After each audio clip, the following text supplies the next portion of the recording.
explicitly, the leaders, the elected leaders, have said they want to wipe Gaza off the face of the earth. Biden is greenlighting and bankrolling this genocide, not calling for a ceasefire, vetoing a ceasefire resolution in the Security Council and calling him doing a fabulous job. I'm really distraught by that. And I'm also distraught, to be honest with you, Jim, by the idea that we should condemn the killing of Israelis and not condemn the killing of Palestinians. Excuse me, Nora, you chose to hear what you wanted to hear. That's exactly the opposite of the point I made at the top of the show. Maybe I didn't make it with great articulation, but that is exactly the point that I was making, is why can't we condemn the assassination of innocent civilians on both sides? And I'm sorry you're appalled or whatever you are with my characterization, but I think Joe Biden's got a really tough job, and I think he's done it remarkably well here. But thank you for your call. We appreciate your input. Thank you. 877-301-8097. Let me restate, if maybe Nora's not alone in either misunderstanding what I said, or maybe I didn't say it well. My attitude is we should be able to say that it is a horror that innocent Israelis were exterminated by Hamas, and it's also a horror that innocent Palestinians are suffering like they are and don't have a place to call home. That is exactly the point that at least I was trying to make when we started this conversation, but apparently didn't make it terribly well. One of the reasons that the ground war that's supposedly going to take place in Gaza has not happened yet is because there's been pushed by the United States to delay it so that there can be more help for the citizens there.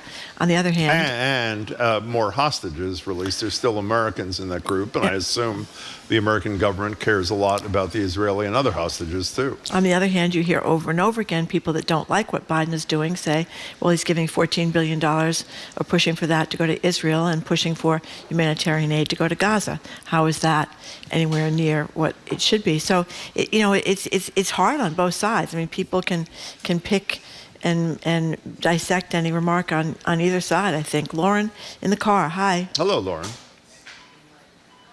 Hi.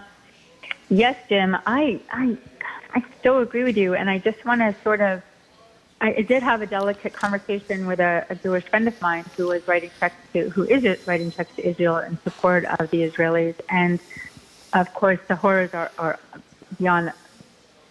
There are no words.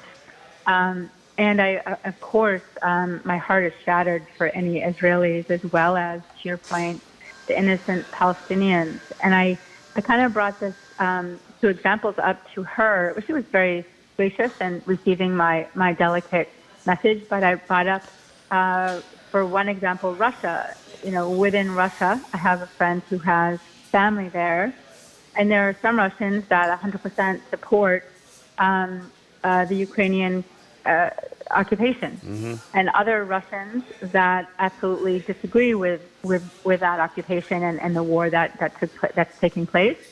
And then just look at the American, just look at the American people. We are not in any war here per se, of this type anyhow. But look at Trump MAGA supporters versus people like you, me, and both of you and me and many other people that are more liberal-leaning or just not MAGA. I'd say sane is what I would say. I wouldn't say more liberal-leaning, but go ahead, Lauren. Sure, I could not agree with you more. So we can't treat all Palestinians the same, just like we can't treat all Russians and Americans the same in terms of what they believe. So my heart just bleeds for every single person messed up in this war that is innocent.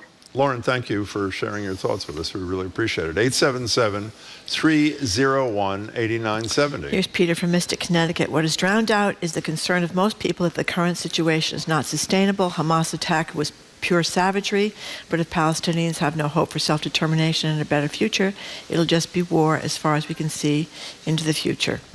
877-301-8897. You want to take a break and then continue this? We're talking about the difficulty in talking about the tragedy that's unfolding in Israel and Gaza, and the quick criticism a lot of us are issuing, attacking each other for whatever position they're taking or not expressing themselves perfectly on this particular subject. Our number is 877-301-8970. You can call us or text us at that number. You're listening to Boston Public Radio, broadcasting live from the Boston Public Library and streaming. Somebody complained about our YouTube. I'll check with that. We're supposed to be streaming on youtube.com/GBH News and facebook.com/GBH News.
Welcome back to Boston Public Radio. Jim Browdy and Marge Regan. We're live at the Boston Public Library, streaming at youtube.com/GBH News. The YouTube feed was down. It is now up and running well. Thanks for the alert. And facebook.com/GBH News. If you're just tuning in, we're talking about, obviously, the war in the Middle East and how hard it is to have a conversation in which one shows sympathy for innocents on both sides, in Israel and in Gaza. Our number of the lines are full, but you can text us at 877-301-8970. A lot of people are saying that we should learn more about the history of what was Palestine and the Israeli settlements there.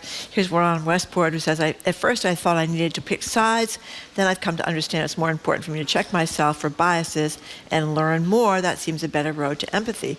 He's from Westport. Can I just say, if you want a little bit of history, Charlie Sennett gave us 10 minutes yesterday, and it's at gbhnews.org. Yeah. Just check it out. It's right up there. And 1A that precedes us, you can get that online as well. Also talked about the history. Yep. And then here's Eric from Providence. These quote-unquote anguished folks who are upset with Biden are borderline disingenuous. It's not a hard pill to swallow. Innocent citizens of Palestine or Gaza are continuously suffering because innocent Israelis were attacked. Why are Americans so obsessed with leading on only one side? The world stage isn't the expletive deleted Super Bowl. 877-301-8970. Let's go to Cambridge and Denise. Hi, Denise. Hey, I just wanted to comment about the show, Dave Chappelle show, because he took a stand as well. Yeah, it was a couple of nights ago, right? Yeah, tell people. Yes, and it was very good. I know the media is playing it that he had a bunch of people walk out. Nobody walked out unless they were going for their parking. Yes, a gentleman did yell out, but he pretty much took the same stance that there are innocents all around and this bombing, either side, shouldn't have happened. However, you're taking away a lot of innocent life with blocking the aid, electricity, really not treating people in Gaza well. And this is the result of it, and it's unfortunate because lives were lost. However, conversations need to happen, and somebody heckled him, and he pretty much told the person, F you. And I don't know if he heard that the person had an accent, but he told them, don't come to the U.S. looking for aid, and then you buy a ticket to my show where I am able to speak my mind, and you're going to tell me to F off. Basically, you bought the ticket to my show. You know who I am. So there was no storming out of people. It was a great show. People actually applauded him because he acknowledged it was a tough subject, but it needs to be talked about because there's harm on both sides. Denise, you were there, huh? Yes, it was a great show. He's a genius, but at the same point, I have to say, well, at least how you describe it, I'm comfortable with. I wasn't so crazy at all about his comments about trans people. Were you? No, but he tried to address that as well, to say, I'm not trying to hurt anybody. we are all human, and I don't know how to come across, because he was actually kind of cursed when he started, because he said, I'm not going to talk about trans, I'm going to talk about handicapped people or people who are physically challenged. So he was being a comedian, and it's harsh and dark, but he tried to pull back and say, I have nothing against the LGBT community. I recognize who you are, and I appreciate you. So Denise, it was interesting. I really appreciate your firsthand report. Yeah, thank I really you. appreciate it. Because Thanks. you're right, Denise. The way I read it this morning was that people were storming out, so I'm glad you set the record straight. Thank you for the call.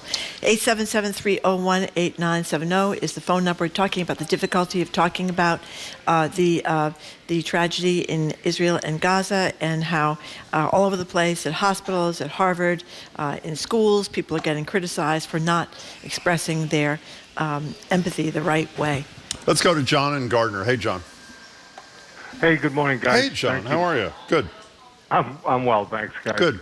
So much to say in so little time. First of all, I don't understand why some people leap to the conclusion that people are anti-Semitic when they criticize the Israeli government. I don't like Bibi Netanyahu. I don't like some of those right-wing people, one of whom you already described, I believe, Marjorie. She did.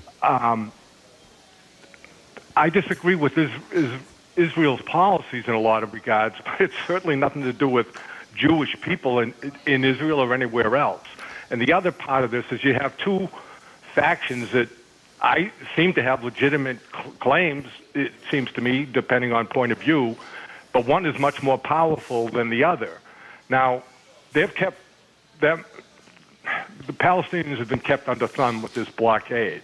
Now, are they keeping them under thumb because they fear them, or because they're being mean and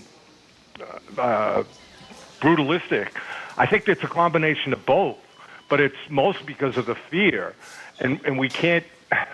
It's like if I got in a stupid street thing with somebody and I had my foot on their neck, am I not letting them up because I'm afraid they're going to harm me, or because I'm being mean and sadistic? And can I interrupt you, John? What's interesting about your call, we've known you for decades, a couple of decades, kind enough to be a listener and caller and a wonderful guy. Do you detect how John's voice is different in this phone call than it is? You generally have such assurance. Yeah, and you talking even, about the golf course usually, or whatever, how you're out, or a lot of serious shot. issues too. But it's clear that you have difficulty talking about. I mean, one of the reasons, by the way, about the anti-Semitism thing is when you have complete pandering fools like Ron DeSantis, who I'm embarrassed raised $500,000 in Boston in the last 24 hours, saying that every Palestinian is anti-Semite. And with a significant chunk of the population, the MAGA, the extremist crowd, that sells and it permeates everything. So it's, and, you know, people like him and Trump helped create this dynamic. But, you know, John, as always, we appreciate your thoughts and your calls. 877-301-8970. What do you think about him coming here, DeSantis, raising, according to his campaign, $500,000? Well, in a few minutes, we're going to fundraisers. talk with David Leonard from the library and Paul English about one of DeSantis' That's a wonderful premier point. efforts, which is banning books, which is really kind of, can't believe it's actually happening, but it's happening in his state of Florida. So I don't think much of the guy. And I was glad to see if he's not doing that well in the presidential Well, apparently sweepstakes. Nikki Haley is passing him in a number of places, including New Hampshire. Judy in Warwick, welcome. Hi, welcome. Thanks for taking my call. Sure. Caller, I love the show. Thanks. 2 points I have. The first really is right from the get-go. It seemed like it was a religious war. It seems to be more like political. And many of your callers, as well as you guys, are pointing to some of the reasons why. And then just number 2, Jim, and forgive me, but... you don't have to apologize. Go ahead. Okay, well, the thing is, what one of your callers said about 5 callers ago was that, you know, Biden hasn't called for a ceasefire. He hasn't done that yet. And just, you know, sending billions of dollars to Israel, fine. But then humanitarian aid to Palestine, it's like shoveling, you know, sand against the tide. Yeah, but Judy, if I may, on the ceasefire front, most people I know think that Hamas has got to be dealt with or else they're going to do it again. And a ceasefire, at least the way I read ceasefire, and I don't question at all the motives of those who believe in it, and generally I'd be in that camp. But I think if I lived in Israel, I'd want to see Hamas eliminated too. And I don't think, sadly, that's going to happen through negotiations. Do you, Judy? Well, just one thing, Jim, Sure. is that don't we have a lot of Secret Service and, 007 guys trying to find out where these guys are? Where's our Department of, Security? Well, I assume we are deeply involved in this thing, Judy. I just don't know. But thanks for the call. I think one of the things that's so upsetting to people is the knowledge that they're really not going to get rid of Hamas without tens of thousands of people in Gaza dying, because as we learned, Hamas is underneath buildings and schools and hospitals. Did you see the videos tunnels. of the tunnels the other night on CNN? And exactly how is this going to happen? Or I don't know. And the other thing that I think was interesting in this piece this morning in the Globe that I mentioned is that it was the headline of which is 3 things Washington got wrong before the Hamas attack on Israel, is that we had this kind of given that the Israeli army, oh my God, they're unbelievable. The Israeli intelligence, oh my God, it's unbelievable. They know they're just geniuses over there, and obviously they weren't, because they missed this whole thing with Hamas. Well, I'd say they is Netanyahu. Netanyahu's campaign slogan, as is said in the Atlantic, you may not like me, right, but I will protect you. Yeah, I'll keep you safe. That's exactly. Right. Well, obviously that's gone out the window as well. But so you wonder how are they going to do this? We all remember Fallujah, the going door to door for the American soldiers, and how that was just a bloodbath for everybody involved. Let's go to Chris in Provincetown. Hi, Chris. Hi, Jim and Marjorie. How are you today? Good. Fine, Glad to hear from you. What's up, Chris? It's my third-time caller, a long-time listener. Thank you so much. I love that. Thank you.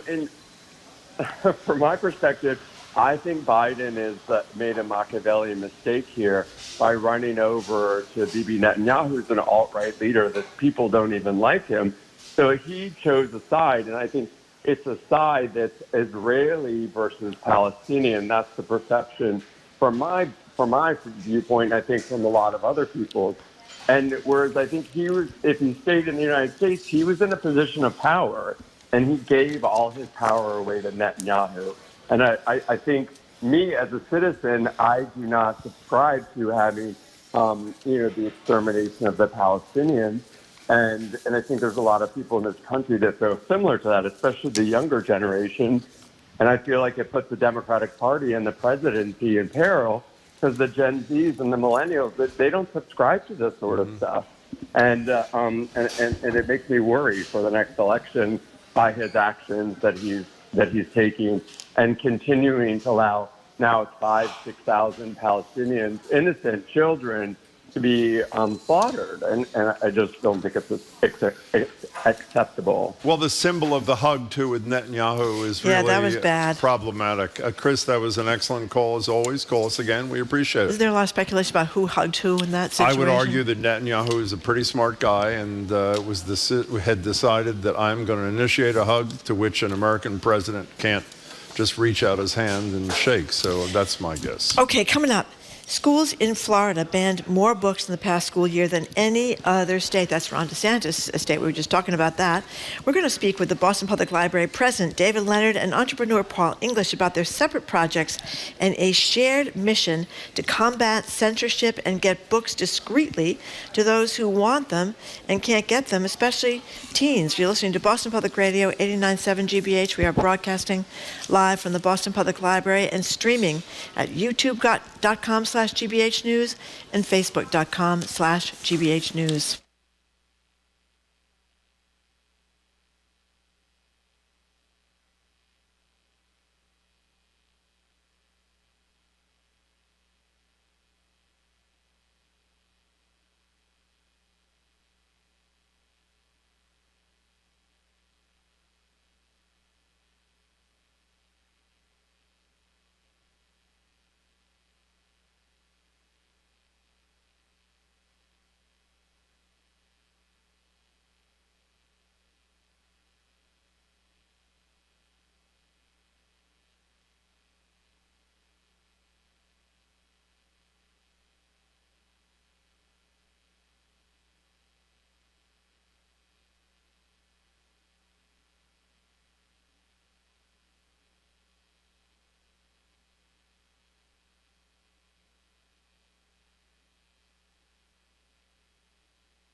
Welcome back to Boston Public Radio. Jim Browdy, Margery Egan. We're at the library, streaming at youtube.com/GBH News and facebook.com/GBH News. We're joined now in our studio at the library by David Leonard. He happens to be president of the Boston Public Library.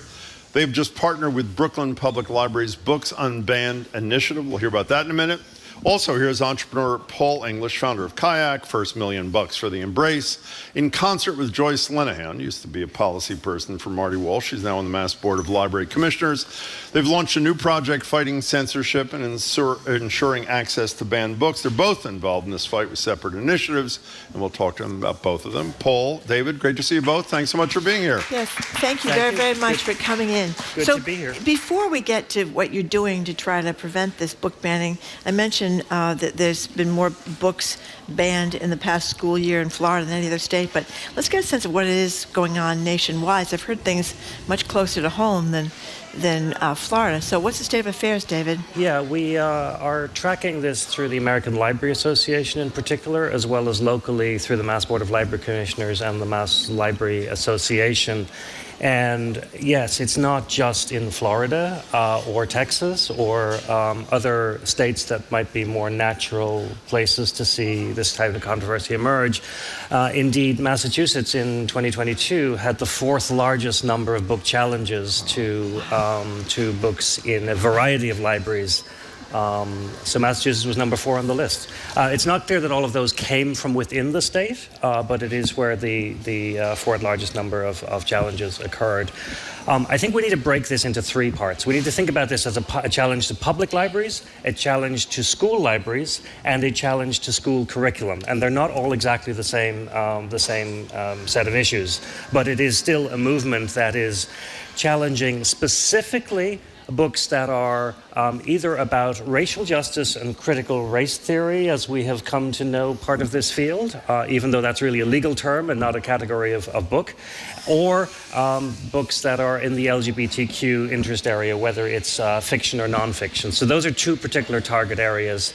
In some cases, it's not just about challenging books, but it's also about taking over school boards, library boards, having people fired, or just having a chilling effect on the purchasing and acquisition of books. And, public libraries, free to all. We have something that will offend everybody. That's part of our work. Including us, actually. Happy to do it. A public library doesn't come, as I've said before here with you, Jim, doesn't come with a mandatory reading list. You get to choose your own adventure, what's right for you, for your family, for your interests. We do not prescribe that, but we will make things available, and we're sure not going to let others interfere with someone else's choice about what is right for them and their family to read. And by the way, on many of those banned lists are people who, great authors like Toni Morrison, for example. It's not just people you may not have heard of. So, Paul, we learned actually from reading about you being here that Florida is number 1 without a close second. Is that true? I think Texas is coming up on a close second, but yeah, Florida's number 1 right now. 40% of all book banning is happening in Florida. Is that roughly what the number is? I think it's about that. That's right. Okay. So why did you get involved in this, Paul?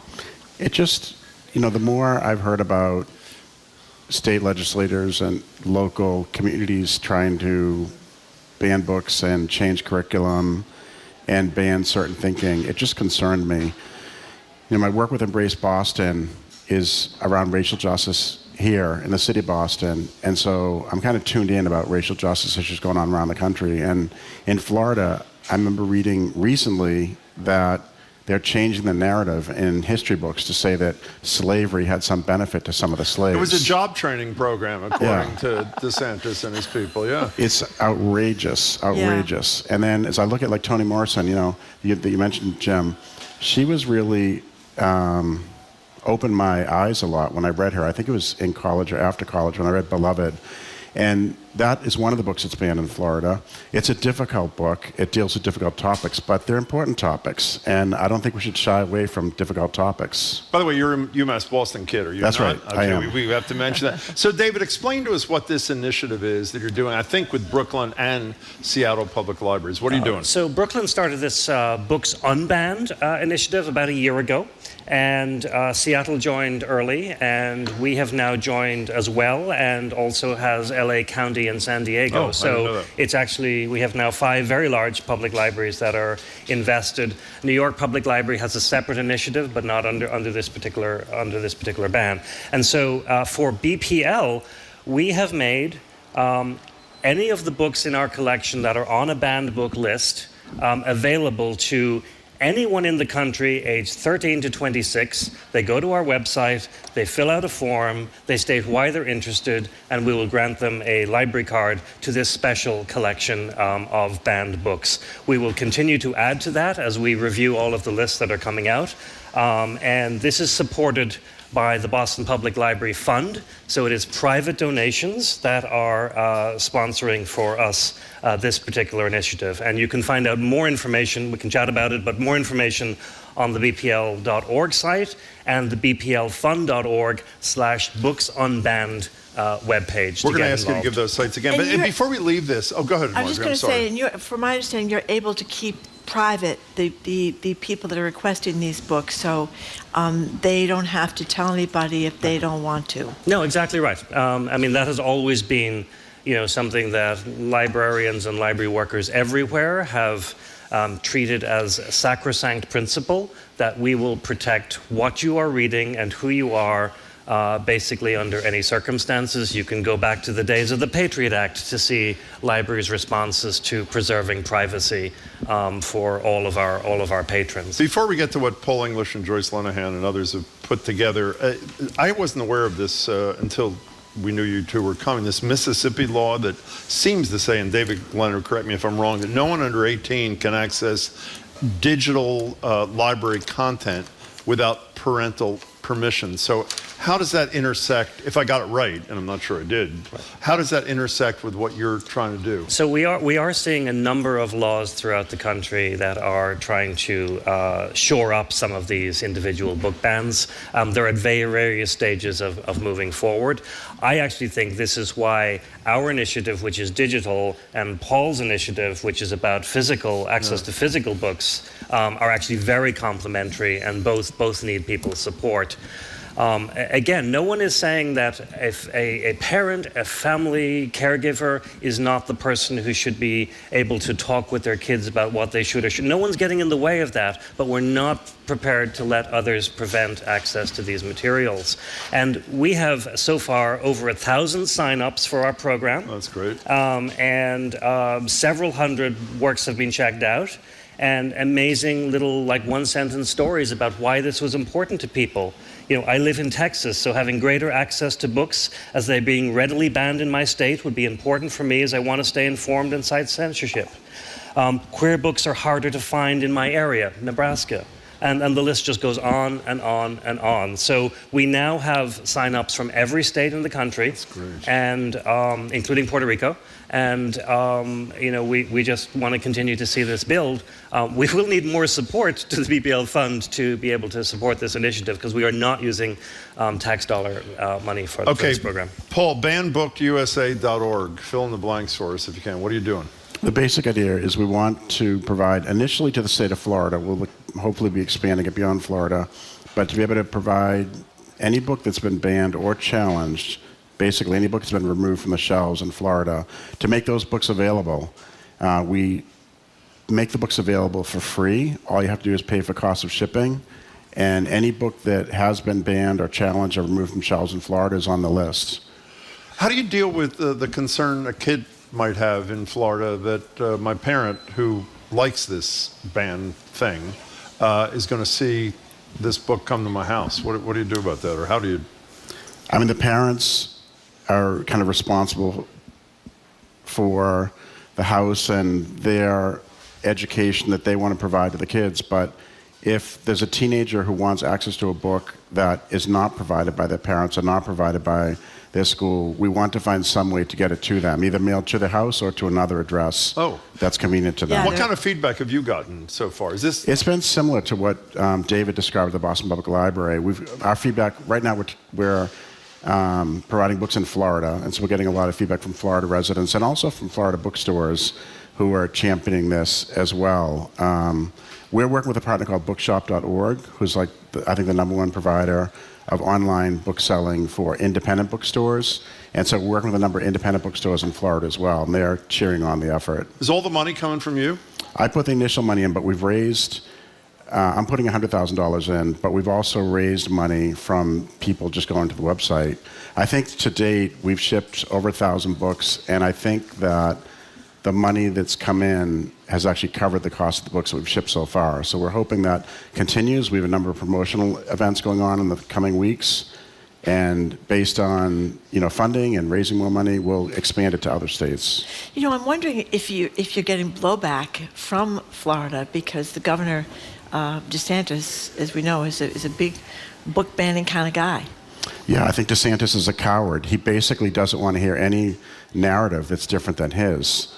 He's silencing critical race theory. He's silencing books about, by BIPOC authors, silencing LGBTQ.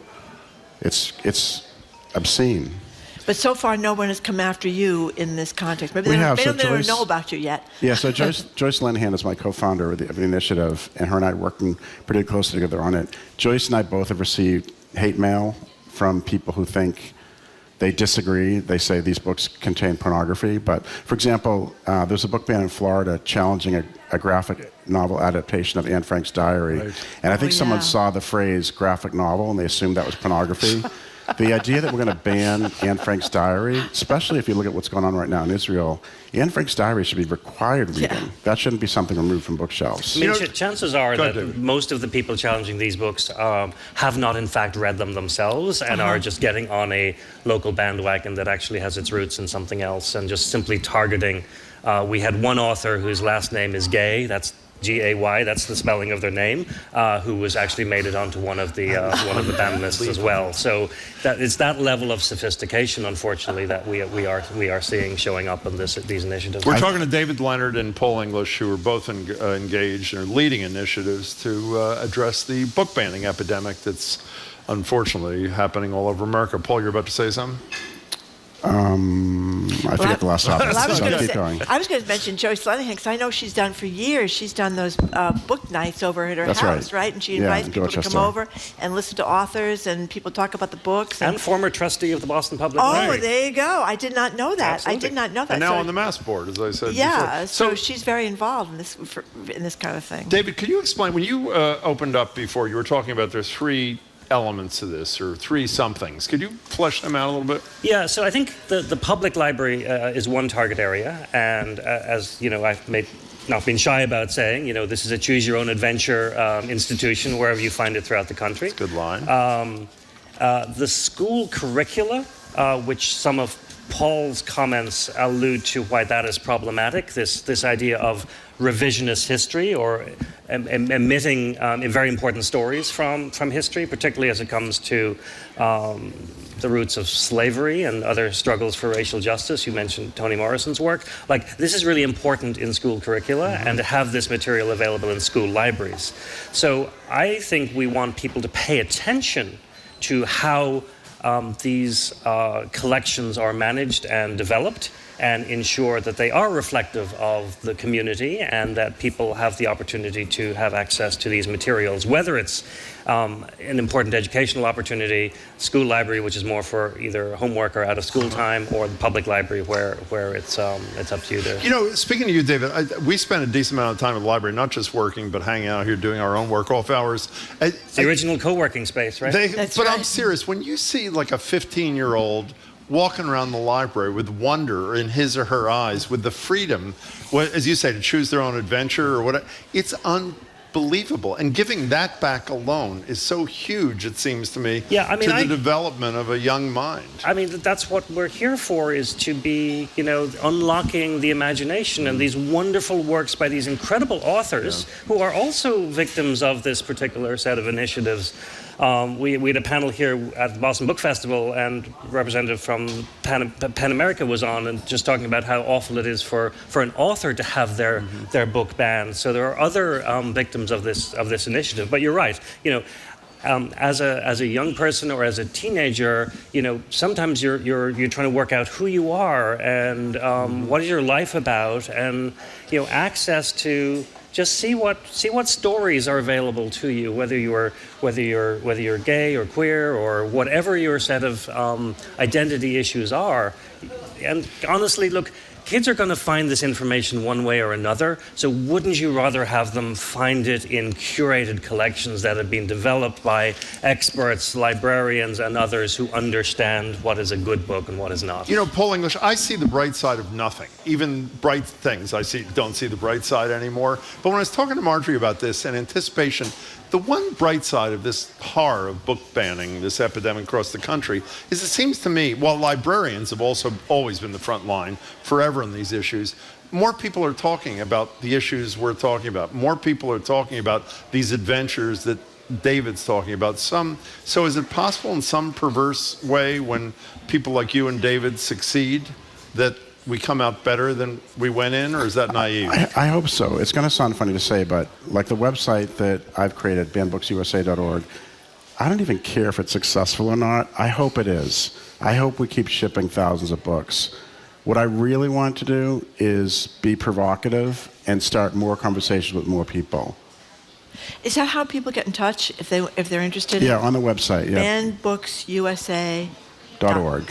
Yeah. bandbooksusa.org. So people can look that up if they're interested in getting books through what you're doing. That's what to Florida for free, just cost of shipping. Okay. You know, you go to we don't have much time, but you go to national conferences quite frequently, David. That's not a criticism, that's an observation.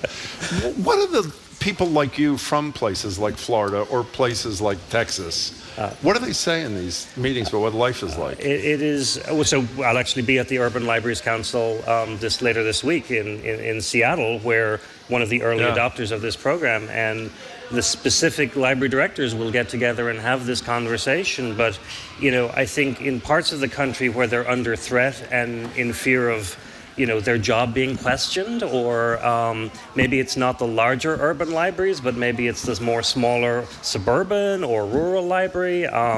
They are, troubled and have to be incredibly careful about how strongly they can push back without alienating members of their community, who they're also trying to serve as well. It's like, what really is behind this? What piece of disenfranchisement has happened that people are so angry that they would challenge other people's ability to access information? Do you think I'm sorry, Marjorie, yeah. You know what I was going to ask you? I was just thinking of, back in our history, I think, and correct me if I'm wrong, there were other book banning efforts, but they're mostly about, like, naughty books, Sure, Lady Chatterley's Lawrence, H. Lawrence, or Tropical Cancer, Henry Miller. What was that? That was about, there were naughty books, we couldn't mention certain words? That was a Puritan sort of phase that different countries go through. I mean, George Orwell's work lands up on lists. Those fictional works that deal with witchcraft or fantasy are difficult for people of a more religious background. So you certainly get phases, but could they not be gotten for a while in libraries? Could you not get Lady Charlie's Lover in your local library? They were on banned book lists. Whether we ever took them off, I'm not sure. We've done that since the 1880s, but but nonetheless, you can understand the rationale. You may not agree with it, whereas this phase seems to be much more politically driven or tied to the division that we are seeing in many, many ways in parts of our society across the country. By the way, Marjorie is the first on-air personality in 37 years who's used the word naughty in a conversation with... So Should that be in quotes? No, that's Marjorie. That's who she is. Okay, so Paul English, one more time. People want to find out where you are, want to contribute, want to help in any way. What's the site again? The website is bandbooksusa.org.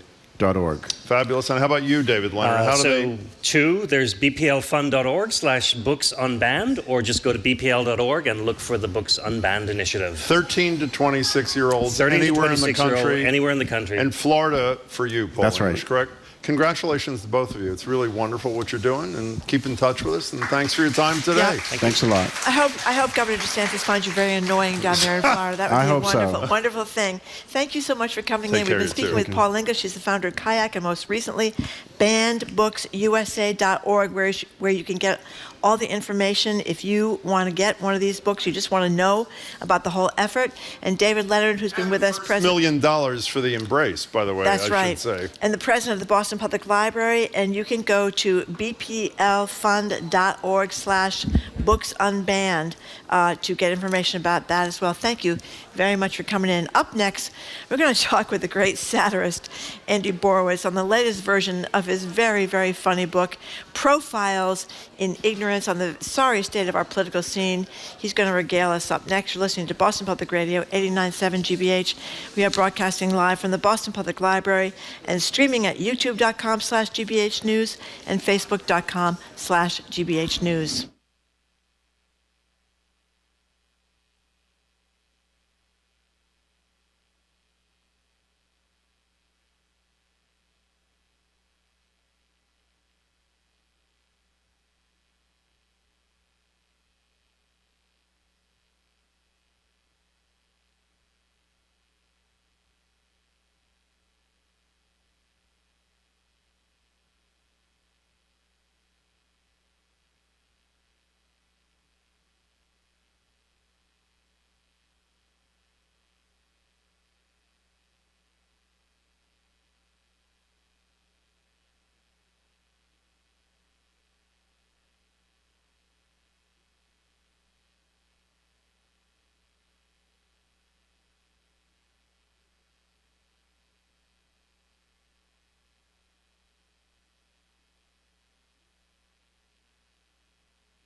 58% of state residents who took part approved of the way Governor Healy is doing her job. That's up slightly from the last time the poll was conducted in April. Almost a third of respondents identified the housing shortage and affordability as the one issue they'd like to see Healy and the state legislature focus on, and slightly more than half of respondents indicated the governor needs to do a better job dealing with it. Tatish Nateta, who's the director of UMass Poll, called the results a warning sign for the governor. This is likely going to be the central challenge that she has to face if she doesn't want to just be a one-term governor, if she wants to sort of repeat as governor. Last week, Healy unveiled a plan to spend more than $4 billion to increase the availability of affordable housing in the state. For the New England News Collaborative, I'm Alden Bourne.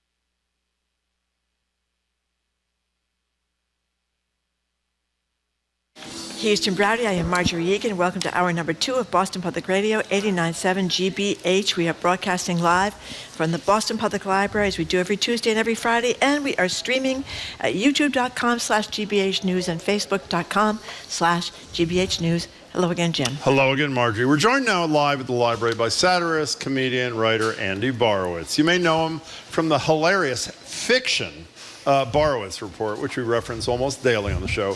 His latest book, nonfiction, is entitled Profiles in Ignorance, How America's Politicians Got Dumb and Dumber. It just came out in paperback. It's fabulous. Tomorrow night, I don't know why I'm mentioning this since it's sold out, we're doing a thing with him at the First Parish Church in Cambridge, but it is sold out, so what's the point? In any case, Andy, it's wonderful to see you. How are you? Be here. Yeah. And thank you guys for hosting that show tomorrow night. I've got to tell you, people are so excited. I have a friend who is in Lowell, Mass. I haven't seen her for years. And she said she's coming down for the show. And I said, that's amazing. You don't have to go to that much trouble just to see me. And she said, no, but Jim and Marjorie are going to be there. That's right. And I'm serious. And she said, I listen to them on my drive every day. And I was like, well, you know, you hear them every day. You haven't seen me in years. That's right. So you're coming down for them. But does she know we're getting absolutely nothing for this except the pleasure of your company? Is she aware of that or no? We steal a lot from Andy's columns. You're getting nothing. I am taking a loss. So you consider yourselves. There you go. Although I will say, the one good thing about my visit to Boston so far, besides seeing you two lovely people, is that the food at the Newsfeed Cafe, Newsfeed Cafe was comped. Free. Whoa. So food, I should have come earlier and stayed later. Yeah. I mean, just strapped on a You could feedback. have had breakfast, lunch, and dinner here, Exactly. you know. Absolutely. It's great. But you, of course, I mean, we may be well-known in Boston, but you are a national star. Treasure. Writing for the New Yorker. Okay, enough of this. Going. Let's move on.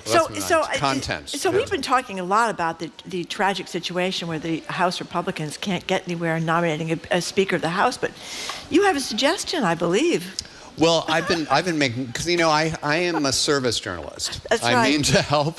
So I've had a number of suggestions. I had an option for a while that I thought that every one of the House Republicans could maybe be Speaker for one day. Because they're going to get ousted by Matt Gaetz anyway at the end of the day. So why not just have kind of a lazy Susan and have them each get a shot? And then I also thought there was an option. They have this great intern named Zach. Zach, yeah. Who is there. He's a junior. Adorable. He's adorable. He's taking a year off, and he's been great at getting everybody's coffee orders right, which, by the way, is something Kevin McCarthy could not do. So I thought Zach, when I started posting about Zach, there was such a groundswell of support. People thought he was good looking. He is. He is. Yep. Yummy. So yeah, look up, if you look up the Borowitz Report, look up Zach, the intern, because he's got kind of a following. But I actually I live in New Hampshire, as Jim and I were discussing. Yes, I live do. No, I was Hanover, New Hampshire. Yes. Hanover, New Hampshire. Lovely And Hanover, you said. I take something called the Dartmouth coach down to Boston, which is a very fancy way of saying a bus. I take a bus. You do? And I was following the news about the House Republicans this morning because a lot of things going on. Have you been following what's been going on this morning? They're down to 4. That's all we know. Is that what it is? Yes, it's like an Agatha Christie novel. It's now 4, and there's been a huge problem with the remaining 4. Really? Yes, all 4 of them turned out to be George Santos in disguise. Yes, there was a situation. And this, by the way, to the listeners, some of this may be upsetting.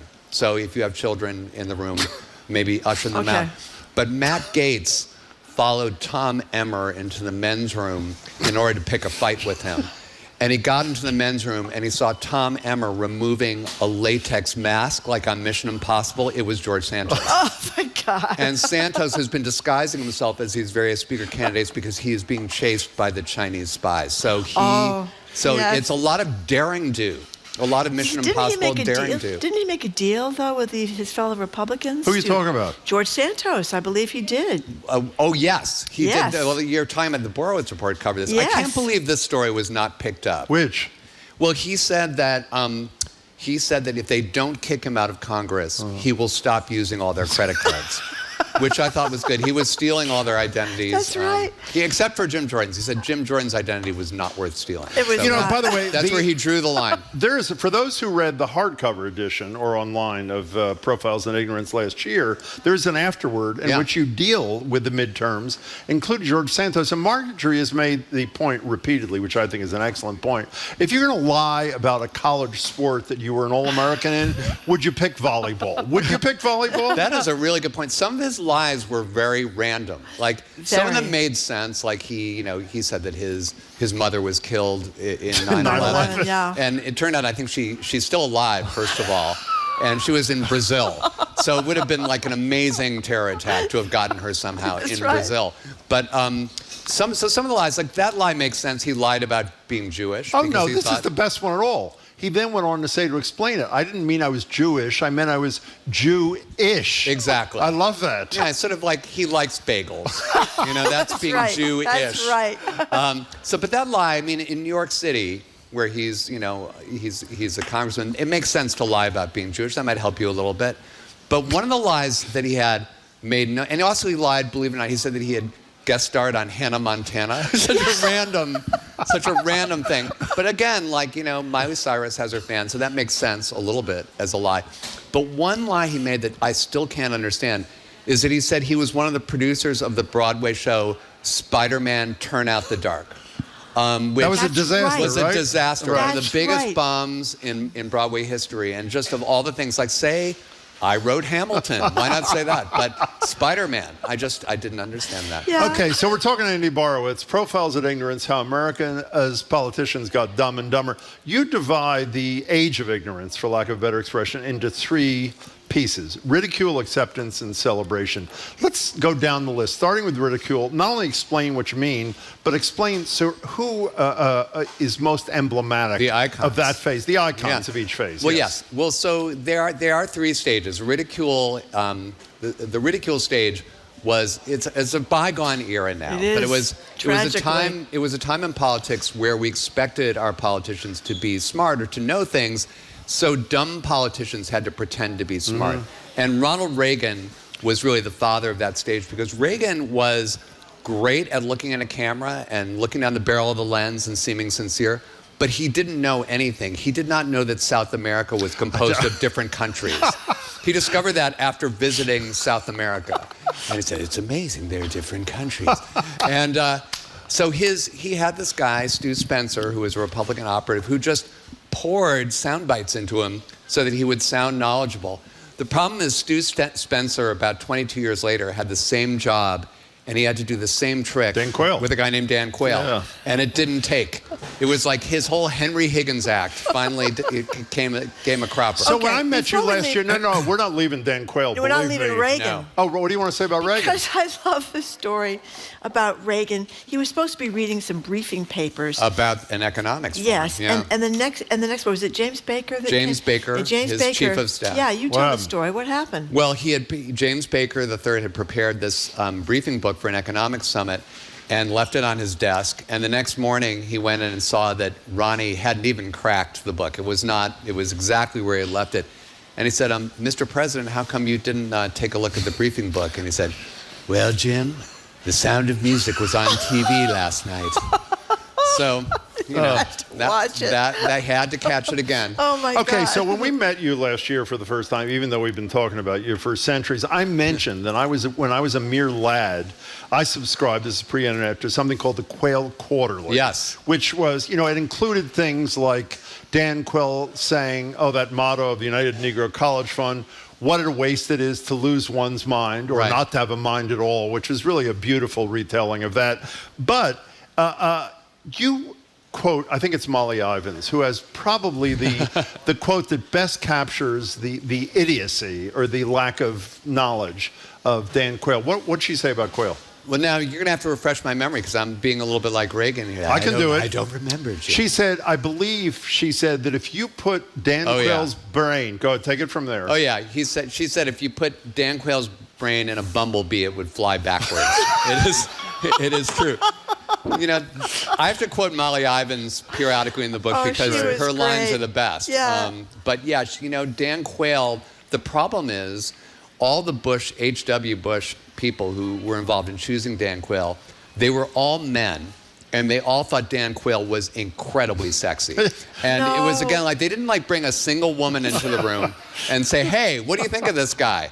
And they just said every woman is going to want to sleep with this guy. And that was really the premise. And they sort of repeated the same mistake, if you will, about 20 years later when Sarah Palin was chosen. It's like all these Republican pheromones were just very, very stimulated by her. So speaking of Palin, let's go to acceptance, where she is one of the icons of that phase, yes? Well, just to review, the ridicule phase is when dumb politicians had to pretend to be smart. And in the acceptance phase, an ignorant politician was allowed to show his or her ignorance and kind of be proud of it. So George W. Bush was the first one who really led with his ignorance. He was he wanted to let people know that he was not too intimidating in the intellectual department. He didn't know the names of foreign leaders, and it's yeah, but neither do you, and he thought that was made him an everyman.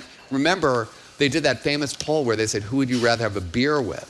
And everybody would rather have a beer with George W. Bush, who was so unthreatening and such a regular guy, as opposed to Al Gore, who'd go on and on about stupid things like global warming. That's right. That were never going to come in handy. So Sarah Palin, you speak, I assume everybody listening either saw live or remembers or has read about the infamous Katie Couric interview with Sarah Palin.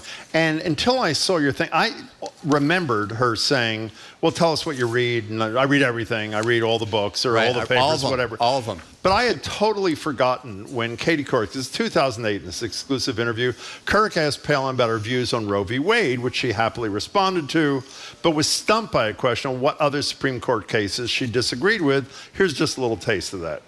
What other Supreme Court decisions do you disagree with? Love this. Well, let's see. There's, of course, in the great history of America, there have been rulings that there's never going to be absolute consensus by every American. That's true, actually. Going through the history of America, there would be others, but can you think of any? Oh God! That nursery school teacher voice that Katie Couric uses that moment is just withering. Can you think of that? Yeah, so painful. But she's really stalling for time. One Supreme Court decision, you've got to be able to pull something out of thin air, like Ali versus Frazier. Just say something, dude. But she really did bring it to the next level, where she would sort of fill the air with lots of word salad when she didn't have an answer to a question, which is really remarkable. She went on and on. Remember the other one about the papers that she read, and she read them all. Well, let's do that. We weren't going to play both, but they're so great. Okay. Here is Karak asking Palin about the newspaper she reads for her news. Here it is. And when it comes to establishing your worldview, I was curious, what newspapers and magazines did you regularly read before you were tapped for this to stay informed and to understand the world? I've read most of them, again, with a great appreciation for the press, for the media. Like what one specifically, I'm curious that you... all of them, any of them that have been in front of me over all these years. You know, can I tell you, if I did this, I may have said this to you on the air at the time, I would go into my apartment and never leave again. I know. And like to say that you've read, all of them. I mean, does that include like, medical journals like Minimally Invasive Surgical Nursing? I read that. It's one of my favorites. She is really a remarkable person. But you know what? She is positively a bookworm compared to Donald Trump, who did not read at all. And he did not write The Art of the Deal, and he may not have read The Art of the Deal. It was written by this guy named Tony Schwartz. And according to his late wife, Ivana, he had no books in the house except for one book. Do you know what it was? Mein Kampf. Close. Speech. Very what close. was it? It was a collection of Hitler's speeches. Oh, okay. Yes. Yeah. But you also talk about the acceptance phase, which I thought was pretty interesting, because Bill Clinton was a very, very smart guy. Right. But as you point out, he felt compelled to not be a smart guy. Right. Both Clinton and Obama, the person who they studied the most, and this is going to be bad news to all the libs here. I'm sorry to disappoint the libs. But the person they both studied the most was Ronald Reagan, because Reagan was a great showman and great at stagecraft. So when Bill Clinton had to give a speech, say for the 50th anniversary of Normandy, he'd have an aide go to the Reagan Library and check out a tape of Reagan giving a speech at the 40th anniversary. So it's like the Reagan Library for Bill Clinton became like Blockbuster Video. He would just go there every time he had to give a speech. I wonder what Ronald Reagan said. And that's, so it's interesting how like the dumbing down of our politics, it really does cross both party lines, and independents too, because of course we've had people like Jesse Ventura, who's, That's right. I'm a wrestler. I'm going to be able to fix everything because I have no experience at fixing any of this. Governor of Minnesota, for those who don't remember. But let's go to the third phase. That's the phase we're in now. Exactly, which is celebration. And you know who fits into the celebration phase? We were talking about him earlier. Obama. No, one of your favorites, Ron DeSantis. Exactly. Ron DeSantis, that's right. In Very the celebration, smart guy. the celebration phase, for all those who've been studying this now, we've gone absolutely through the looking glass from the ridicule phase, because now it's important to look like you're ignorant and you don't read stuff. So now even smart politicians, well-educated politicians, have to pretend to be dumb. So that produces people like Ron DeSantis. You have people like Ted Cruz, Josh Hawley. These are all like Ivy League graduates. Not that everybody in the Ivy League is brilliant, but they've been exposed to knowledge, and they're now vehemently denying it. So let's stay on Josh Hawley for a second. The greatest image of the last several years of, what was it, January 6th? When he was like running away. He beat Usain Bolt's record as the fastest human on January 6th. It's an amazing shot of him. When we talk about this thing about everybody's so ignorant, you go back and you look at the know-nothings in the 1850s. But when I was looking them up last night, they didn't last long. No. They were only like a few years. Well, this is the good news, Mark. I actually deal with this in the paperback, the new paperback edition, because I have an afterword. I talk about something called, if I can be serious for a moment. I talk about something called democracy's braking system. And basically all this means is that we will tolerate ignorance and stupidity in our politicians up to a point.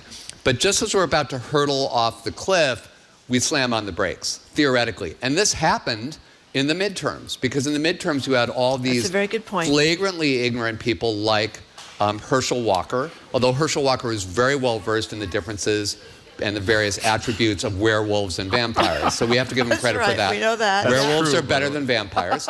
Dr. Oz, who once was he's an example of the celebration phase, a very celebrated doctor who became an idiot doctor on TV. And then you had all these guys running for Secretary of State who were election deniers. And that's really interesting, because that's like a dentist being a tooth denier. I mean, their whole job is to count votes. And so they went out to people and say, vote for me and I will not count your votes. That turns out to be a really unpopular thing to say to people who vote. So that's very encouraging. It is up to a point, but the thing is, like, for the braking system to work, and I sort of make this point in the book, we all have to be part of that braking system. So we can't just wait for it to happen. We all have to do things like register people to vote, canvass, support candidates who know things and will act on it. Didn't you join like the library something or other? I did. Is your act of whatever it was? This is breaking news. I was on the Hanover Library Corporation for a year, and then just this Sunday. Got dumped? No. Quite the contrary. I was elected. I was elevated. I was elected to the board. I was fully expecting kind of a Jim Jordan situation, and somehow or other, I got elected. So now I'm having to put my money where my mouth is. Like, I'm just preaching about civil engagement, and now I've actually got to do it for 3 years. Yeah, 3 years. That was difficult for you too, Jimmy. What are you talking about? Well, once you win the election, then you have to serve. You have to serve. That was Barney Frank's great line. It's totally true. So where are we now? Jim incessantly points out that that Biden is behind in 5 of the 7 swing states. At least as of today, he is. Yes, he is. So where does all this fit in with the attachment of so many millions of Americans still? To Donald Trump, even though he's been indicted 4 times. I guess yesterday, or in New Hampshire, where you live, he said he wasn't indicted. He doesn't really know what the word means, or something like that. He also compared himself to Mandela. Yeah, that was great. That's an association that I often make when I think about Donald Trump. Is it not for you? Yeah. A lot of your neighbors are still on the bandwagon up there. So how do we explain that? Well, I mean, let me just say this to people, because it does upset people. But I would say about half the country has always had dumb ideas. Yeah. About half the country. And that's speaking very opinion. They think I'm dumb. They think I'm an idiot. But we have this feeling in this country that everybody should be on the same page. We get into fights with people on Facebook because they disagree with us. Right. Let them disagree. For democracy to work for me, I just have to get one more vote than the other side. So about half the country can love Donald Trump all they want, as long as in those swing states you mentioned, he loses. And that, again, is going to be kind of down to the people who want Biden to get reelected. I actually like Biden so much because of something that people don't like about him, which is I love how old he is. Yeah. I really do, because old people, they don't care. They don't care. He gets a question, he just says, "Shut up, Jack." And that's what I want. That's what I want in my president. That's a beautiful spirit you have there. It's a great thing. That's a great thing. So what's going to go on Wednesday night? I know it's sold out, but just give people an idea anyway. Well, we're going to talk about the book. We'll say some things maybe we didn't say today. Wow. Maybe. Not only maybe, that'll happen. Trust me. I have some, we're going to have some moments actually from Dan Quayle's Wit and Wisdom. I have collected some things I want to talk about. And I'm going to take questions from the audience, which will be good. It'll be very interesting to see what kind of questions the people in Cambridge. Cambridge, as you know, is a very hard right Republican area. So every now and then I feel like I have to go into the belly of the beast to see what the other people are saying. Hey, before you go, Andy Barr, it's Ridicule, Acceptance, Celebration. So do a little Nostradamus. What's next? Okay, well, I predict this at the end of the paperback edition. I'm not selling that too hard, am I? I think that we might be, and this is the optimist, the Midwestern optimist in me, we might be on the verge of the 4th stage of ignorance, which is correction. So that's what I think. That's what I think started during the midterms, which is the braking system kind of engaged, and we decided, okay, we have had maybe too many idiots running the show.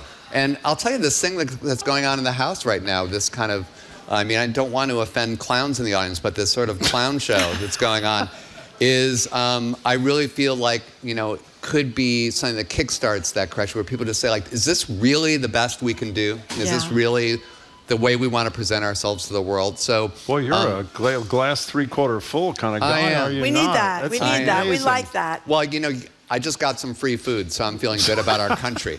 That's Andy Barwitz, to say we love you on the show is an understatement. It's thrilling to see you, and we're looking forward to tomorrow night. Right back to you guys. We'll fabulous, see you tomorrow fabulous night. Thank you very much for stopping by. Thanks, audience. Yes. Thousands of people came. Thousands of people, that's right. The book is Profiles in Ignorance, How America's Politicians Got Dumb and Dumber, and it is a riot, and it was written by the man we've just been speaking to, satirist, great book. Comedian, writer Andy Borowitz. You may know him from the hilarious Borowitz Report, which is published in the New Yorker. You can get it every day. And the book again, Profiles in Ignorance, How America's Politicians Got Dumb and Dumber. Okay, coming up, Christopher Kimball of Milk Street. He has got a new cookbook out, and it's for what to cook that you can cook pretty fast, very simple, and of course, delicious. You're listening to Boston Public Radio, 89.7 GBH. We're broadcasting live from the Boston Public Library, streaming at youtube.com/GBH News and facebook.com/GBH News.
Welcome back to Boston Public Radio. Jim Browdy and Marge Regan. We're live at the Boston Public Library, streaming at youtube.com/GBH News and facebook.com/GBH News. We're getting texts. The thing with Barwitz tomorrow night is sold out. I don't know if there's a waiting list or whatever. Check it out. It's the First Parish Church over there on Mass Ave and Church Street. I don't know what the deal is. We're joined now live at the Boston Public Library by Christopher Kimball, of Milk Street fame, of course. He has a new cookbook out this month, Milk Street Simple. I'm holding it up right here. Thank you very much. And it is exactly that. Chris, congratulations. Great to see you again. Nice to see you guys. Thank you so much for coming in. Oops. Oh. Didn't have the microphone down. What does it mean to be simple? Is this means simple ingredients, simple quick, simple for people that are kind of inept in the kitchen? What does simple mean? Well, when my wife calls me simple, I think it's really clear what she means by that. Okay. You don't understand. Well, simple just simply means, it doesn't necessarily mean it's 5 minutes. It just means the fundamental concept is simple, like a tray bake, for example, or a simple pesto, or roasting vegetables, or doing a rice bowl. So it's not multi-step. It's not too complex. It's a straightforward way of cooking on a Tuesday night. Regular people can do it. Simple people. Regular simple people, okay. I don't want you to be insulted. What did I say to you this morning when I came in? This is exactly the cookbook for you, who you're not a confident chef. I'm not a confident chef, and it takes me a long time to make all these things. But anyway, okay, so Christopher they Kimball. look like they don't have that many ingredients, and the ingredients, putting them together does not sound very difficult to me at all. Well, a lot of places in the world have simple combinations of flavors, which means the cooking doesn't take too much time. French cooking is all about time and heat and technique. Well, a lot of places in the world just have great ingredients like chilies, or they have fermented sauces, or they have spices. Mastering the art of French cooking, you could count the number of spices on one hand, because French cooking doesn't really use spices. Yeah. But you use spices. You toast the spices like you would in India, for example. You do a spice coating, a spice rub, take a steak, you're done. Right, it's really simple. So. Okay, so what does this look like to you? I'm holding up a little container. Is this miso marinated salmon or something? No, it's like close. That? It's stir-fried. Do you pronounce it gochujang? Gochujang. Chicken. I made it last night. And as you know, for those who haven't listened to us with Christopher before, the first time we ever made a recipe from his cookbook, I decided he didn't know what he was talking about. So I changed the proportions. Yeah, that worked out well. Worked out really well. It was a disaster. This took me, I would say, how was this, Marjorie? You had some. Delicious. Delicious. It was took very, me very good. Maybe 20 minutes to make.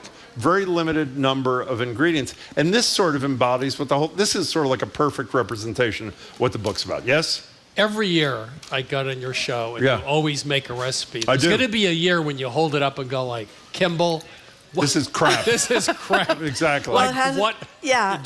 No, he does. He loves to do that. But you have these ideas which I think are really exciting, like polenta that you don't have to be constantly stirring. No, paella.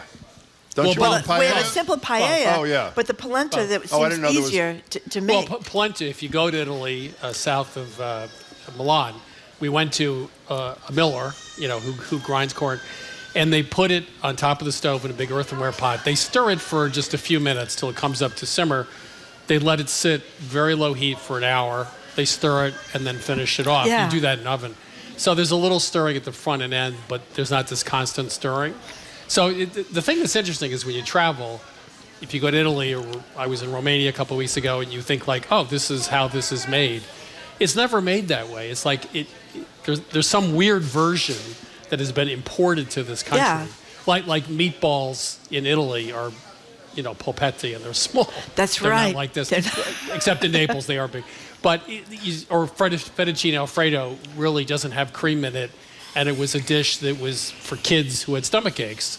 What does it have in it? Well, it has a little butter, and they use the cooking water to sort of bind it with a little bit of cheese, but it's not overly fatty. Okay. And it's just it's pasta with butter and cheese essentially. So when you go there and see how it's made, it's always different. And I would think by this time, after all these trips that people have made, that we would have a relatively accurate version, but we don't most of the time. No, because you think of polenta having to be constantly stirring it all the time. And Jim mentioned the simple, because paella, I would think, forget it. But this looks like you could do it. Well, paella is supposed to be about this thick, back in the 60s and 70s when paella first became popular, we remember that. It was like this thick in the pot. Uh-huh. Well, it's not a rice casserole. It's supposed to have that wonderful crust at the bottom, right? It's supposed to be about this thick. It was originally made years ago with rabbits and snails. It wasn't fish. That was the original paella. So if you go and that's what they made it with, but it's a very, very thin crust. So could you have 200 recipes in the book. Could you simplify virtually any recipe to fit into this, should you choose? Or there's some things that really can't be drilled down to this kind of... Well, if you gave me beef bourguignon and said, could you? Yeah, I don't think you're going to make that simple. I think cooking doesn't have to be complex in terms of technique or ingredients. It's because what you want is the simplicity is 2 or 3 flavors like that. You have a little sweetness in gochujang, you have the spice, you have the chicken.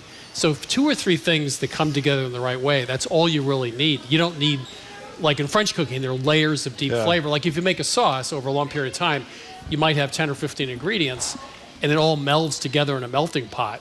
But other places start with a big flavor. The cooking is quick, like a stir fry is a good example of that, right? And then you're done because you have the right combination of flavors to start with. It's all in the beginning. When you say big flavor, like something like gochujang, which is a Korean chili, is that what you mean? Korean chili paste. It's a paste, but you can also think about it this way. You can think about sour, you can think about salty or creamy or crunchy. It doesn't have to be spicy. Or the right, the spice mixes in the Middle East, for example, they might use cinnamon and allspice in a savory spice mix, so they have a little bit of warm with a little bit of more pungent, right? So. We're going to return to your book, which is called Milk Street Simple, in a second, by Christopher Kimball. We also read in the last week or two, your wife is in the business of making selling what Marjorie wears every single day that she's broadcasting from home, aprons. My aprons, yeah. What's the apron deal? I'll have to check out your wife's. I love aprons. The apron deal is her mother grew up in Salzburg, and so she spent summers there as a kid. And they use Hauskleider, or house dresses and aprons, which they would just put on and wear, and they were kind of cool. But then the house dress got this horrible, American version. So the idea of having an apron that's actually stylish and simple, and some of them go to the shoulder, they're more of a house dress. And making that fashionable again is sort of a practical thing, but something nice is the concept. How do you find those? How do you find them? How do you find her work? Yeah. It's Ricky and Co, R-I-K-E, which is her mother's name and one of our kids' names, and Co. Fair enough. So let me ask you a question, too, and this is again, I'm not much of a cook, but when I do try to cook something, I want to make it double because I want it to last. So how do you know what you can freeze and what you can't freeze?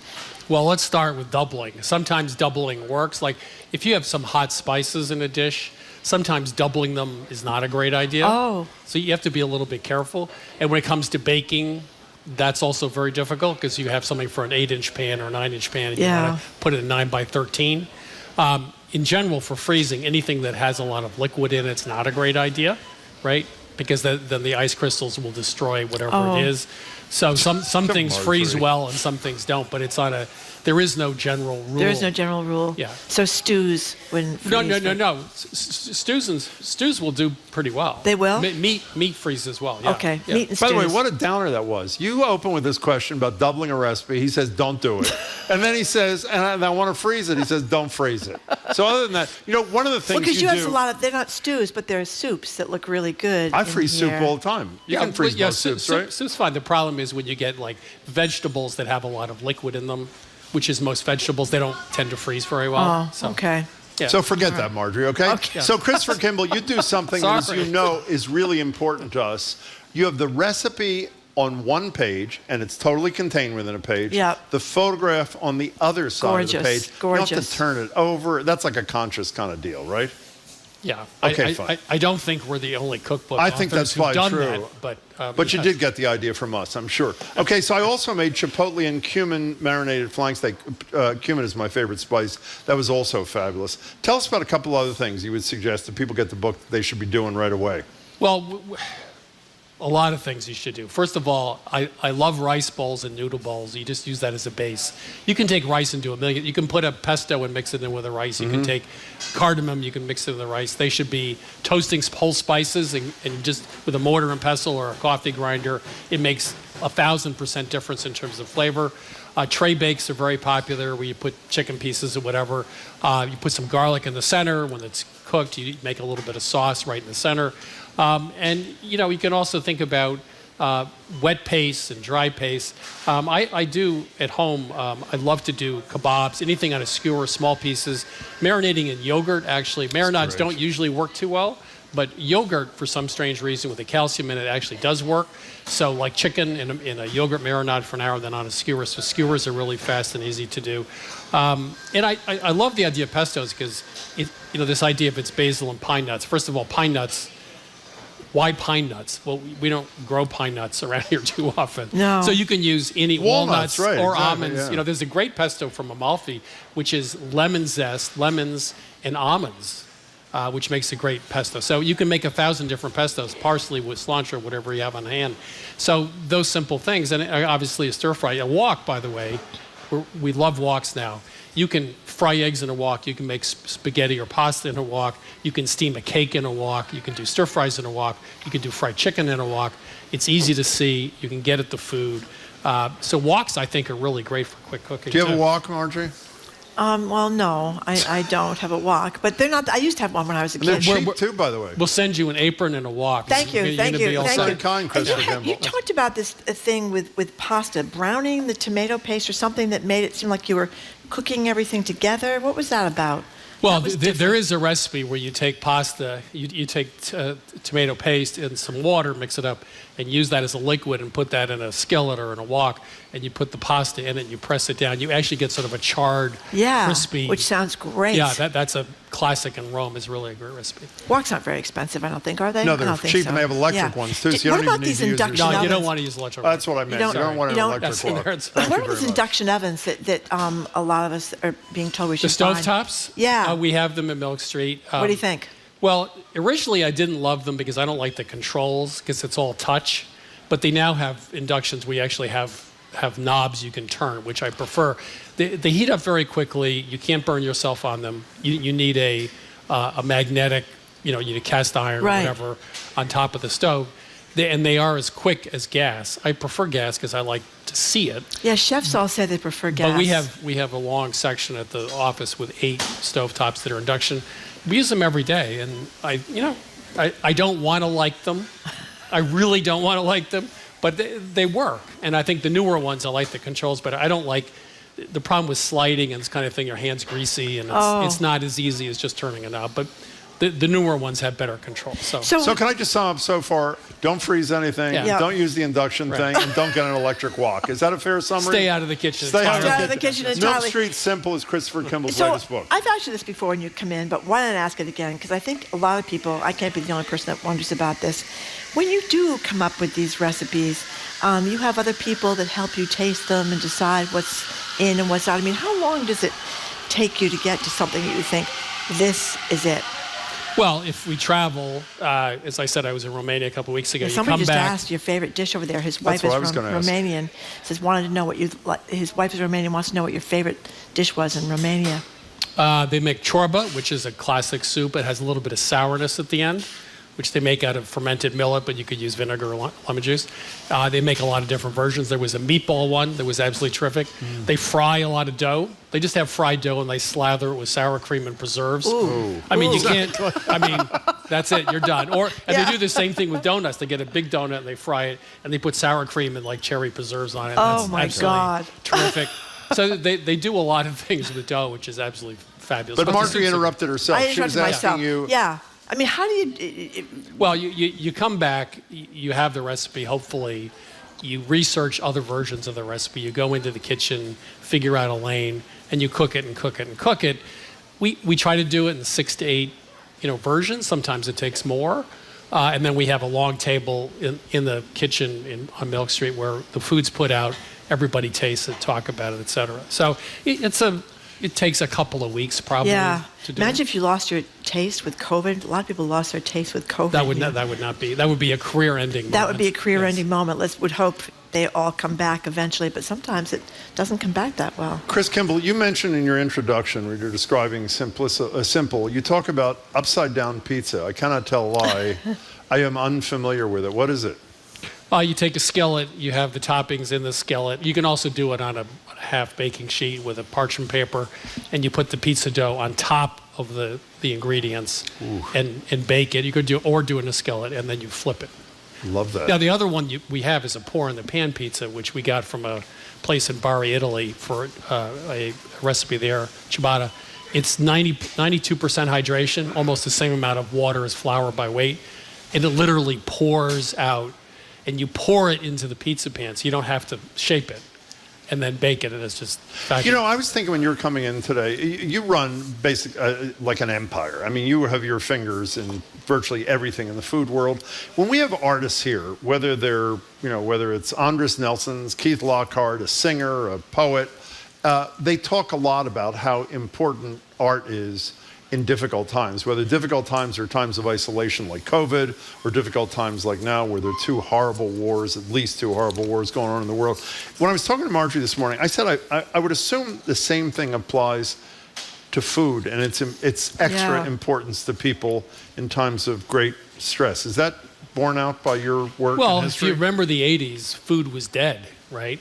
Because all of a sudden, very few people were at home anymore. Everyone was working. Everyone thought the food world was going away. And you've seen the last 20 years, it's come back to being much more important than it was back when I started cooking in the 60s and 70s. So absolutely. And it's the last, I always say it's the last thing you can do with your hands that you can do yourself and do it for other people at the same time. And so someone said to me about Mill Street, and it's true of, I guess, any other place like that, is that it changed their whole view and animation in the kitchen. The kitchen became a place they wanted to be. It was energetic. They had friends over. The possibilities of, it's all about transformation, right? Everything is in some way. Cooking is about transformation, going from a good cook to a great cook or a lousy cook to a good cook. You feel better about yourself. You feel better about doing something for other people. Even like I made a chicken noodle soup Sunday afternoon, just threw together a soup and served it to my 4-year-old who threw it all over the floor. Like that. She didn't like the little pieces of onion floating in it. So even under those circumstances, it's still, there's so few things we can do anymore that mean something to us, right? I mean, what else, Well, it's also, I don't know if you touched upon this, so much of what we do, including what we do for a living, it's not tangible. Right. Like at the end of the day, you finish the thing, while it's on tape, it's sort of hard to grasp. Yeah. The beauty of this, like when I made this dish, stir-fried gochujang chicken, you have something. I mean, that's hugely satisfying. We can't, when I grew up, I used to have VWs, I could fix them. Now, unless you have $10,000 in computer equipment, you can't fix your car. How many people at home can fix their plumbing or the leaky faucet or a toilet or whatever? We can't fix anything anymore. We can't fix our cars. There's nothing we do with our hands anymore, a few of us, but except cook. That's exactly it's right there. And it also, by the way, for very little money, like if I go out to eat, I always think like, well, gee, I could have made something, pretty good for half this amount. It doesn't cost a lot of money either. Well, I made 2 great recipes last night. They're fabulous. The cookbook is fabulous. Milk Street Simple. Christopher Kimball, as always, it's great to see you. Thanks so much for your time. It is great to see you. And your cookbooks are absolutely the most gorgeous things. I mean, they just... Yeah, we should say, who's the photographer here? That book, actually, we had done in New York, in Brooklyn. We sent that out for photography. Beautiful We sent our photos. people down, but they did a great job. Yeah, that's why I had to have 2 sandwiches. I'll get you the wok and get you the apron. No, I have a wok. I have a wok. I have a vision. I have a non-electric I'll get wok, you too. an apron, too. Okay, I have fine. a vision. If I had like a big center island and everybody gathered around the center island, we'd all be chopping together. But unfortunately, I have a teeny tiny center island. No, you have to address your fears, by the way. I address my fears. That's right. You really do. And try something here. Okay. It's simple and it's great. Yeah, and well, it's really satisfying. I'll keep trying. You It can't be that hard. should be a culinary psychoanalyst. That's right. Some people think I am, Christopher. Thank you very much. Anytime you want me on the payroll over there, Milk Street, just give me a buzz. Thank you very much, Christopher. Christopher Kimball, thank you so much. Congratulations on another gorgeous cookbook. It's called Milk Street Simple. It is great, and it is lovely to look at. It makes you feel really good. Christopher Kimball, of course, is of Milk Street and one of the founders of America's Test Kitchen. The new book, again, Milk Street Simple, is just out this month. Coming up, our national security expert, Juliette Kayyem. We're going to talk about the third lawyer, Trump lawyer, is tied on and pled guilty, and we're also going to talk to her about the terrible situation in Israel and Gaza. Juliette Kayyem coming up. You're listening to Boston Public Radio, 89.7 GBH.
Welcome back to Boston Public Radio. Jim Browdy and Marge Regan live at the Boston Public Library, streaming at youtube.com/GBH News and facebook.com/GBH News. You know what just occurred to me? We don't often enough say, Marjorie, what? We're talking about the great food I made from Christopher Kimball's book. Andy Borowitz was talking about what I talk about, free food. He loves it. He got a free coffee or something from the Newsfeed Cafe. I'm just eating the clam chowder. The food at the Newsfeed Cafe is fabulous. I just had lunch. It's really great. It's really good. I just had like a salad. So one of the many wonderful reasons to come down here. Yep, usually I had the BLT, the Asian chicken sandwich. The BLT looked really good. BLT is really good. The bread is really good. I also would recommend the Marjorie, which is better than the Jim. No, it's not. I'm saying in any case, we're joined now. The third voice you heard was Juliette Kayyem. Juliette is a former Assistant Secretary for Homeland Security under Barack Obama, the faculty chair of the Homeland Security Program at Harvard's Kennedy School of Government. Her latest book is The Devil Never Sleeps, Learning to Live in an Age of Disasters. Hello, Juliette Kayyem. Hello, great to be here. Nice to see you. Thanks, everyone, for coming out. Well, let's start with this terrible situation in Israel and Gaza. Yes. We're more than 2 weeks in. What's your assessment of what's happening over there? Oh, well, is not good a sufficient answer. I believe that we have the capacity to have two opinions in our minds at the same time. Obviously, the attack by Hamas into Israel against Israelis, it was a terrorist attack and horrendous.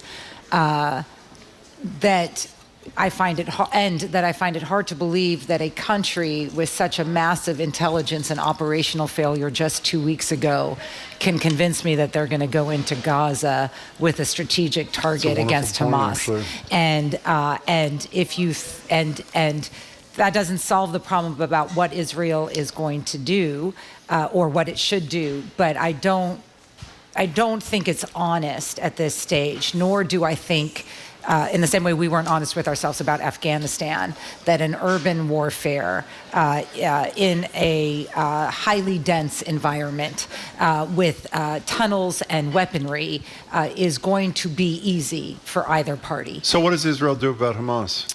So my problem is I can take you 3 years ahead, and what we all know, I honestly believe it. We all know what the solution is, and it's not the Netanyahu solution the last 5 years, which is essentially you could try to normalize Israel by bypassing the Palestinians. And I want to be clear here. The Arab countries were horrible too. The Arab countries were essentially, yes, we're going to ignore the Palestinians. That we are finally talking again about a two-state solution. I don't think Netanyahu survives this. He promised the Israelis one thing and he didn't deliver on it. Safety. Security. That's all. And 5 years from now or 10 years from now, we are going to get the same map that Clinton was able to get, that the Palestinians walked away from, and we will wonder, why did we let so many people die? I mean, that is, but I don't know how to get you through the next 3 months. Well, that's really the. I know. Because I'll tell you, if I was living in, we started our show today with a half hour of exactly what you're saying. Is why are we having great inability to say we have great empathy for innocent people who have been slaughtered on both sides of this thing? But the reality is, if I was living in Israel right now, I sure as hell, even if I was not a fan of Netanyahu, I sure as hell would want to know that something's going to happen so they don't come after me or my family or somebody else in my kibbutz again. And I hope somebody has a solution. And hostages, it seems to me, unless, I'm sorry, go ahead. But again, as you just said, we went in, Russia has spent how many years in Afghanistan trying to solve the problems over there, and they almost went bankrupt. And then we go and then we go into Afghanistan with all that spread out land and all these tribal things going on and everything, thinking stupidly that we were going to fix things. As you just said, the Hamas terrorists are probably well hidden and then you create schools and hospitals and they're in homes of people. So and then the relationship between civilian deaths and radicalization is pretty well documented in counterterrorism efforts, right? The more civilians that you kill, the more radicalized you make a population that, as we all know, the Palestinians are not Hamas, right? That this is separate. So is Israel able to do the kind of strategic targeting, which is just a euphemism for assassination? That's what they mean by it, of these Hamas leaders. And then what comes in day two? If it's not, so if they're about to go in with ground troops, how long are you staying? Because if you don't commit to getting out, you then become the governance system for Gaza. Well, the Palestinians are not going to. We've been there, done that. So then, how are we going to work with the Palestinian Authority? How are they? But in a way that they're not viewed as Israel's puppet. What I guess I'm asking, is there even a military solution without bombing Gaza to smithereens? Is it time to maybe say we need a political solution, or is that just ridiculous at this juncture? No, it's not. And if you say it's ridiculous, then all hope is lost, because what you want is look, you don't want to go to war for retribution's sake. You need to have a strategic mission. So if it is to get the Hamas leadership, literally to kill them, right? That was what we did with Bin Laden, right? We didn't get him the first time or immediately. Then you go in and you figure out a way in which you're doing that. That is not aerial bombardment. That is not. And so what it looks like, I don't know. But day two is who's left, and the Palestinian Authority, has said, we can't come in on the tanks, on Israeli tanks, and say we're going to govern it. It's just the narrative of that is not good. And so, in some ways, the next couple of days are sort of what I would call the less bad standard. Can you keep Iran out of this? Can you get the humanitarian relief in through the south? And can you get the other 200 plus hostages freed? Yeah, that's exactly right. And what is the backstory as best? So far, 2 and 2 have been. What is the backstory as to why that number? And why not more? What's the Hamas strategy? So the Hamas strategy is two things. One is to require Israel to face this moral dilemma amongst many moral dilemmas, which is, are they acceptable casualties of what's about to happen? So that is one that they're publicly discussing in Israel. It is not easy. The second is, of course, the hostages that are alive for Hamas right now are actually quite beneficial. Killing them gives them almost nothing, and they release Americans, right? So then all of a sudden they watch the news. They know how divided we are. They know how concerned large parts of this population are for the Palestinians, or not the Palestinians specifically, but the humanitarian crisis that is ongoing in Gaza that predates 2 weeks ago, but certainly gotten worse now. And so look, conflict is storytelling. It is, I'm good, you're bad, right? Hamas immediately after is facing, obviously, terrorist organization, you're bad. They are also facing it from their Arab allies. I mean, Hamas was, who's that? Iran? It's Saudi Arabia. I mean, the Saudis, and other supporters, but Qatar. All of them were like, "What the heck were you thinking?" So they now need to bring back their alliance, and just make it clear again, like the idea that I see the debates here and the support for the Palestinians as if the Arab countries have been good to the Palestinians. We just have to be honest with ourselves. Everyone thought they were expendable, and 2+ weeks ago, the world woke up to say this is not. You cannot bypass this problem. And this is the Abraham Accords. Yeah, and the only hope I get is there's finally a U.S. president talking about a two-state solution again. Well, the other thing you wonder about, practical, and heaven knows, as Jim always makes fun of me for saying this, I'm not a military expert, but I'll say it anyway. You want to get the food, water, fuel, and all that. But I mean, it seems fairly obvious to me that the moment anybody gets it, the Hamas is going to show up with their weapons and they're going to take it away from the Palestinians. That's the oil issue. There are ways to control that. I mean, we have international Israeli relief soldiers groups. down there? We have international relief groups. Wouldn't Hamas kill them too? I mean, there are rules of engagement. The Hamas's priorities in killing relief workers are not terribly high right now. Remember, they're fighting a narrative. But don't they want the fuel? Yeah, but I mean, you can protect. We've gotten fuel into conflict areas before, and it's not impossible. There's a country called Egypt. The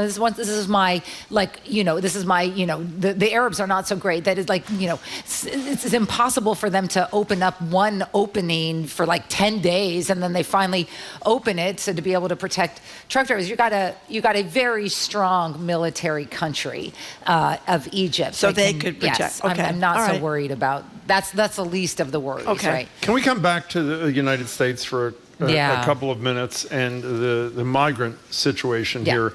We have a right to shelter law, which gives people under certain circumstances, under certain definitions, a right to housing. Maura Healey is now saying we're maxed out. 7,500 is our limit. We're approaching 7,500.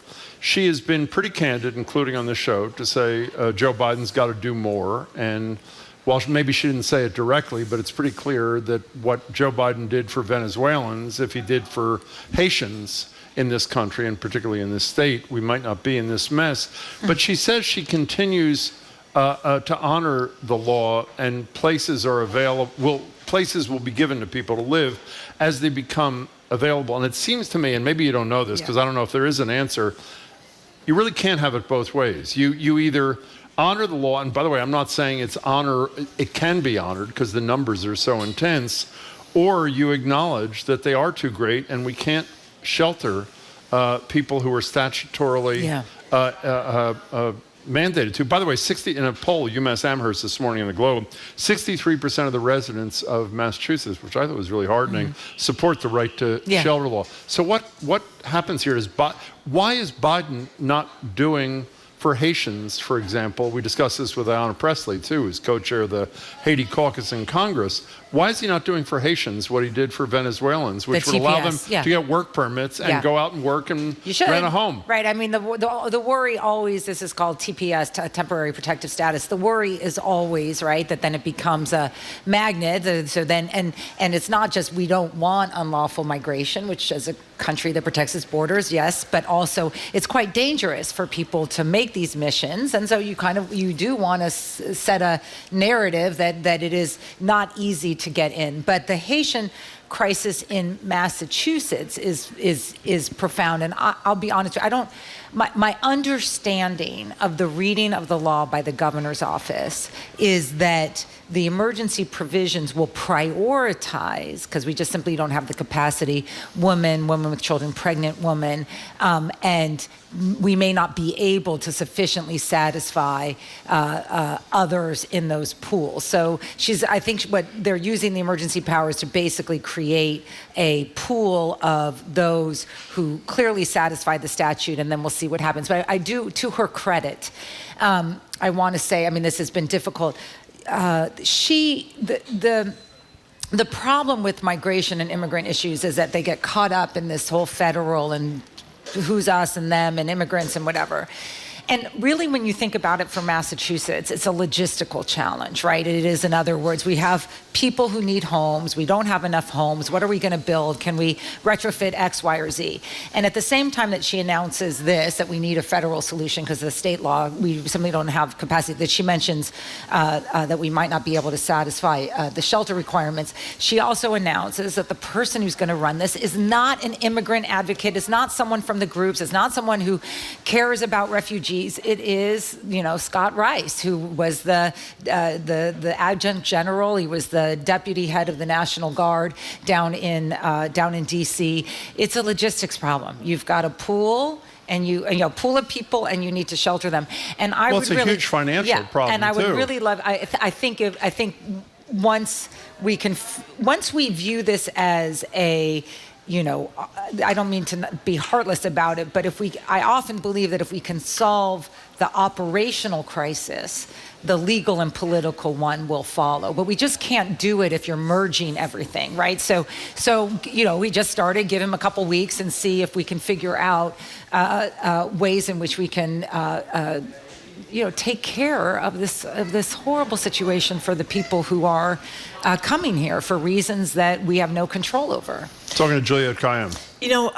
To speak about some not local but national stuff too, we've had the third Trump lawyer this morning. Don't you feel like that Oprah scene where she goes like, "You get a car," and you guys like, "You get a lawyer, you get a lawyer." Like, it's only one more to go. Rudy Giuliani. He's going to fold so fast. The four horsemen, or the horsewomen. It turns out when you don't pay your lawyers, really hard to keep them on the bandwagon of insurrection. Do you think he's gonna plead guilty? I read that story in the New York Times about his substance abuse. So I think the other three are crazy, but I think they also ultimately have people who are advising them who, basically look at the cost-benefit analysis now. Yeah. I think it's a big story for Trump. I am so angry at these people who, we knew they were crazy at the time, but like the idea that I have to listen to Jenna Ellis tell me that she didn't do her lawyering, right? And that she what is her line? That she's believed, like, sorry, like whatever it was, she believed them, and and I regret that whole period of my life. Like, it wasn't your life, honey. Like, it wasn't your life. It was, this many cops, and it was an insurrection. I'm so done with these people and their come to Jesus, like, at the moment they're about to enter the jail cell. Excuse me, I don't want to put you on the spot, but I will. As much as Marjorie and I have CNN as you don't have to respond to this, as our station of choice, if there is one more Trump person who was fine with him putting little migrant kids in cages, but all of a sudden had an epiphany after January 6th, and now are permitted to rail against him without their history being disclosed all the time. It is nauseating. Let me just say this, Well, though. I mean, maybe First of all, we have a little sound from Jen Ellis. Let's hear this. Okay, this is probably what I was trying to grab for. I believed that challenging the results on behalf of President Trump should be pursued in a just and legal way. What I did not do, but should have done, Your Honor, was to make sure that the facts the other lawyers alleged to be true were in fact true. I look back on this whole experience with deep remorse. For those failures of mine, Your Honor, I have taken responsibility already before the Colorado bar who censured me, and I now take responsibility before this court and apologize to the people of Georgia. To which I say, shut up. Now let me just let me just say one thing here. The heartening part of this, which is why I'm not convinced Giuliani is going to plead guilty, despite the fact he's running out of money and does have a problem with alcohol, etc. These three people, none of these three people, Sidney Powell, Jenna Ellis, and Chesborough, if that's how you pronounce it, are going to jail. It seems to me that if I'm Fonnie Willis, who's the DA in Fulton County, who's looking smarter you and must smarter be every getting day. something huge in terms of testimony from these three people to agree that they get probation, they write a letter to the people of Georgia, they pay a small fine. Right. That's pretty clear, isn't it? And remember, her indictment of Ellis? No. Sidney Powell. No, the Fonnie Willis. Fonnie Willis. I'm sorry. Willis's indictment, was the people will remember was the comprehensive one, right? 19 people, right? Yeah, and it was also the narrative. Like it was how did January 6th fit in with this strategy, fit in, the fake elector strategy, fit in with the harassment strategy. And so if these lawyers were paid to be a part of one piece of an overall insurrection conspiracy. That insurrection conspiracy included Fox News. It included the media apparatus. It included the violence on January 6th. It included the incitement. It included all these different pieces, and they were like the legitimate lane, right? We're going to do this legally. They knew what they were a part of, and if they're giving, the thing you would want if you're her, and why you would give such a great deal is if they are creating that connective tissue, saying yes, we understood and were told by Trump, we were part of a delay tactic that aligned with January 6th insurrection that then would merge. Remember, I've always said January 6th was violence, not for violence sake. January 6th was because if Trump could have us wake up January 7th, unclear, he won, right? Because he'd have the House, he'd have the Fox apparatus, whatever. He needed the night of January 6th, and they were part of that. Yeah, and by the way, without delving too deeply into the legal niceties of this, we're going to talk to John King about this too in a few minutes from CNN, but you're the lawyer. It seems to me the critical part of this, particularly with Chesborough and Ellis, maybe, I don't know if what Powell's level of involvement. Trump is now saying she wasn't my lawyer, which it doesn't get any funnier in a dark situation than that. And imagine is his defense. Wait a second. One of his primary defenses is I believed these lawyers who told me that we had a decent legal argument. Well, they're now saying we knew and everybody knew we didn't have a decent legal argument. Chesborough said we had a 1% chance of prevailing. And remember, he's being told.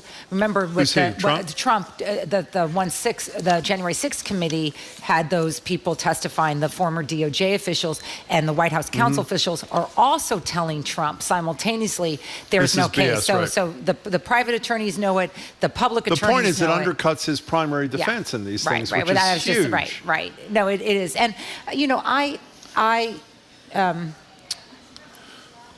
just so angry at people like this because she was making $1 gazillion. She was on every show. I'm sure her speaking fees were way high, and then it dries up.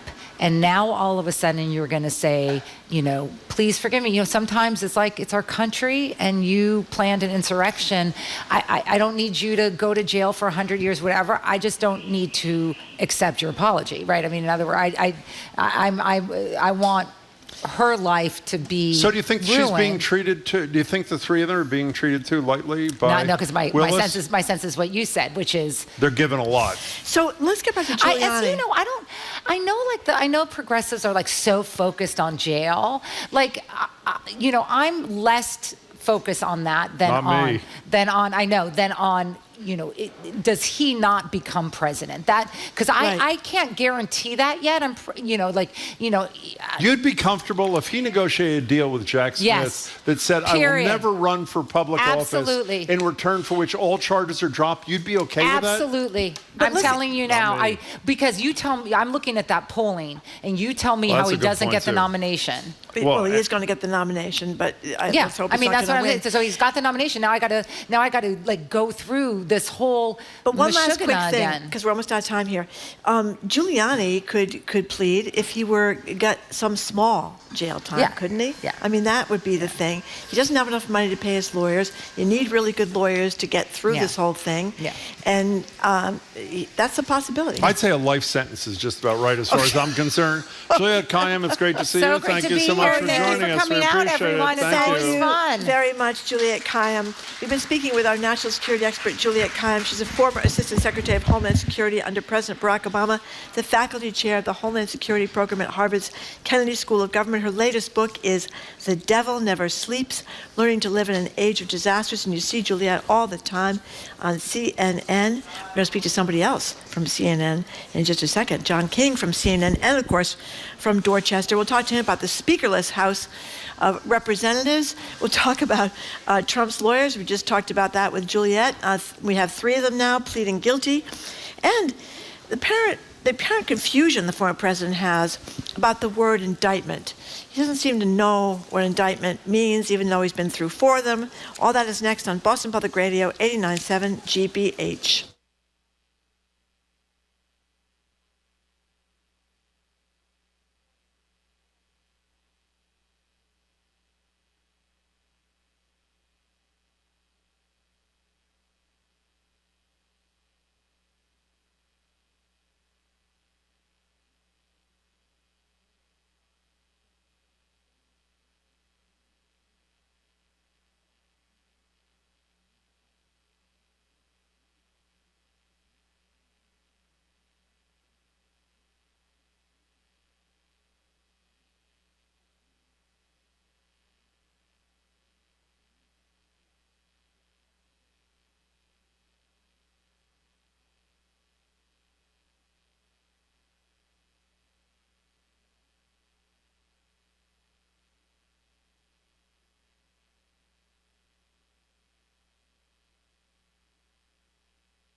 Welcome back to Boston Public Radio. Jim Browdy and Marjorie. We're live at the Boston Public Library, streaming at youtube.com/GBH News, facebook.com/GBH News. Speaking of YouTube, a lot of you have been asking, when is the video of Lavender Darkangelo from America's Got Talent and Fitchburg, when she performed and talked to us the other day with her father, Will, up? It is now up on the YouTube page. You go to GBH's YouTube page and click on videos and you will see it.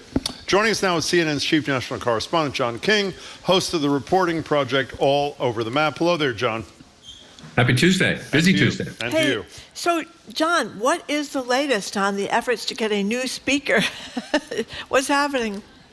Well, the Republicans have nominated in their conference a new candidate after several rounds of voting, and it is Tom Emmer, who was the head of their campaign committee in the last election, who I believe is the current number 4 in the House Republican leadership. If Kevin McCarthy is still your number 1, which he's I guess technically his website says he's still the speaker, even though he hasn't been speaker for 3 weeks.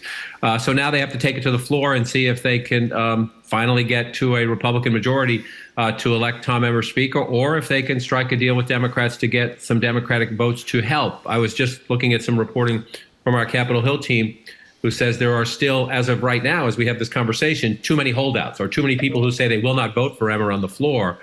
So right now he's in the same box that, the last Steve Scalise bowed out before they went to the floor.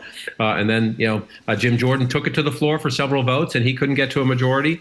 So now the question is, can Emmer, negotiate away and cut deals or, satisfy the concerns of some of these holdouts? The expectation hasn't been scheduled yet. The expectation is they bring it to a vote tomorrow. But I think there's some horse trading to be done and some counting to be done in the meantime. So is Emmer's great sin that causes Gates et al. To have a problem is that he failed to vote to overturn the results of the election? I mean, that seems to be what the criticism is. I know he tried to make up with Donald Trump in a phone call this weekend, but is that their criticism, that you didn't participate in an attempt to overthrow the duly elected government of the United States? Believe it or not, Jim, that's one of them. They wouldn't say that specifically. They would say he's not one of them, right? And that's what they mean by that. They say he has supported spending compromises in the past they don't like. One of Steve Bannon's allies in the mega echo chamber, bullhorn society, I might call it, has also said that in the past he has questioned, whether we should do away with the Electoral College, and they don't like that because Donald Trump, of course, lost the popular vote to Hillary Clinton, went on to be president of the United States. So there are a number of concerns being raised by the most mega of the Republican base, some of whom have votes. Steve Bannon doesn't have a vote. Lara Luma doesn't have a vote. They just talk a lot, but they influence people who have votes. So I think that's the question of the next 12 to 24 hours is what does not just the Trump echo chamber, but the mega right-wing echo chamber, how much pressure do they put on people to hold out? Because they view Tom Emmer, in a word, Jim, they view him as establishment. They view him as the old Republican Party, and they don't trust that Republican Party. One last thing about what you said a minute ago, John King. You raised yet again something that I think would be great for our country, but I cannot imagine the Republicans in the House doing it. To break the logjam, at some point, they reach out to Democrats so that they can overcome the votes of Gates et al. Or whoever the holdouts are to get to 217. Does that really have a chance in hell of happening? Tom Emmer is a conservative. Let's remember that. He is right of center, but he's a more congenial member of Congress. He does have actually productive working relationships with a number of Democrats, especially from the Midwest, from his home state and the like. So is it possible? Yes. But Jim, then you get into this really complicated math. And it's not the tradition, number one. The tradition is the parties elect a leader. Sure. The Democrats vote for Nancy Pelosi. The Republicans don't. The Democrats we've seen over these last ballots, they vote for Hakeem Jeffries unanimously. The Republicans have their little clown car circus going on right now. Is it possible? Yes. The problem for Tom Emmer is if you need, if the math today says you need 3 Democratic votes, and then you go find those votes, how many Republicans say, no, I can't, no, I'm not going to, now then you lose votes, right? And so that's where it gets complicated. So Tom Emmer might need way too many Democratic votes to make him a viable Republican Speaker of the House. If you need too many Democratic votes, then you're going to have to give the Democrat. You're not just getting their votes; they want something for it. They want you to bring certain legislation to the floor. They want you to agree to things when we keep the government open. Spending levels. And so, what is the price of those votes? Jim Jordan was never going to get them. Some of the Kevin McCarthy people back when that was happening did explore this question quietly, and the price was way too high. I suspect it would be the same for Tom Emmer. But look, we're having this conversation after 3 weeks without a Speaker of the House. So we have to sort of look under every rock and explore every opportunity and possibility. Talking to CNN's John King. This could go on right to the election. You never know. Well, there's a government. November 17th is a pretty critical date. Forget the Middle East and Ukraine. So and forget. Can I real quickly too? I think that those are the absolute immediate short-term challenges. Just doing your day job of keeping the United States government running, deciding, and if you want to vote no, but do it in a democratic way. Do we help Israel? Do we help Ukraine at this incredibly sensitive moment in world affairs? This also is another chip in this decline of trust in institutions that is a decay on our democracy. It's a much longer term thing, and it's a bipartisan cancer, if you will, on our democracy. This is a Republican problem right now, but to me, it also has these broader, just ugly ramifications for the lack of trust in institutions. It only makes a bad situation worse. Well, here's the Republican a lot of those members of Congress support. The former president was talking to reporters up in New Hampshire yesterday after officially filing for the primary up there, claiming that he was never indicted. Here he is. We did nothing wrong. We did nothing. This is all Biden. Indictments and impeachments, and this is all about Biden. He can't do anything right. The only thing they know how to do is cheat on elections and election fraud. This is all Biden stuff. All of these indictments that you see. I was never indicted. Practically never heard the word. It wasn't a word that registered. I just don't know what to. He went on to compare I'll tell you what you himself make, to Nelson Mandela. Yeah, and tens of millions of people nodding in agreement and saying he was never indicted. But I mean, you do know that he was indicted, even if you're a big, huge fan of the former president. You also know the election wasn't stolen. Okay. You also know he's not Nelson Mandela. He's not Nelson Mandela. No. I feel fairly confident planting that historical flag that he is not Nelson Mandela. Look, this is his way of spinning to his people. Again, back to the decline of trust in institutions, that the system is rigged, that they're out to get him, that anything that happens to him is not real. It's part of a political vendetta. And the big question for me, Jim and Marjorie, is there, can you crack this veneer? You mentioned, Jim, people nodding, or Marjorie mentioned people nodding when he says this and believing him. That it doesn't, they don't accept that he's been indicted, even though he has factually been indicted. On paper, he's been indicted. You can go online and read those indictments. They're pretty damning. He's innocent until proven guilty. But does it crack this spell now that 4 people, including 3 of his attorneys, 3 of the people who worked most closely with him, who he paid, who he hired to try to overturn the election, have now pleaded guilty to breaking the law? Not just said, yes, I tried to overturn an election when I knew it was wrong. They've pleaded guilty to breaking the law. In Georgia. Does that crack through? Do Trump voters then say, okay, now, Sidney Powell, Jenna Ellis, Ken Chesebro, these are not wishy-washy lawyers. These are Trumpy lawyers. These are his people. They were the people brought in by Rudy Giuliani and others to help Donald Trump. And they have gone before a judge and said, yes, I broke the law. Well, they were working with Donald Trump. Does that have an impact? That to me is a question. All the evidence in the rearview mirror says not much, if any, but that's a question I'd like to answer. Well, John, you should answer the question as best you can. You, unlike we, have been to Iowa and New Hampshire in recent times. Those are the people who help decide who nominees are who become presidents of the United States. I know it was only anticipatory because it hadn't happened. The deeper he gets in legal trouble, do his problems with his own voters increase, or are they immune to all of this? So far, what they tell you, Jim, is either everybody does it. What about Hunter Biden? What about Joe Biden, right? To rationalize it. They're all crooks. He's our crook. Forgive me. But that's the way they rationalize it. Or Biden's after him, that this is a political vendetta driven by the Democrats. And, some say he did nothing wrong. Some say he might have done some things wrong, but they're overhyping it. It's all hyperbole. I've said this before, though. I do get from many of these conversations, not all of them, that there's something back here, that people, the common sense of these people, they've just gotten ginned up in this fight. And as long as they're in the fight, they're loyal to him. But if they take a deep breath and take a walk along the Charles River, or the Charles River of their community, back in their mind, they're saying, you know what, this is a little nuts, isn't it? And so the question is there ever a tipping point that brings that thing that's back here in their head to the front of their head? And that's the question. We still, it's closer by the hour, and the rest of the Republicans have not figured out how to get at him successfully to have a singular alternative, or 2 people who seem to be viable alternatives to Trump. But Iowa and New Hampshire are still a bit away. They're closer by the second, closer every time as we continue this conversation. But there is still time. Will the combination of maybe a better Republican candidate learns a lesson and emerges, and some of this Trump stuff brings him down a little bit? I see no evidence of it, but again, it's a theory I think we should continue to watch. Can we stay on that just for a second? You're not the James Pindell in the Globe wrote about it today. Mitt Romney has talked about it quite a bit. Obviously, if there were a sane Republican world, and I know it's difficult on the Democratic side too, hope springs, you know what, they would sit down and say, I'm barely going to make it into the 3rd debate, if at all.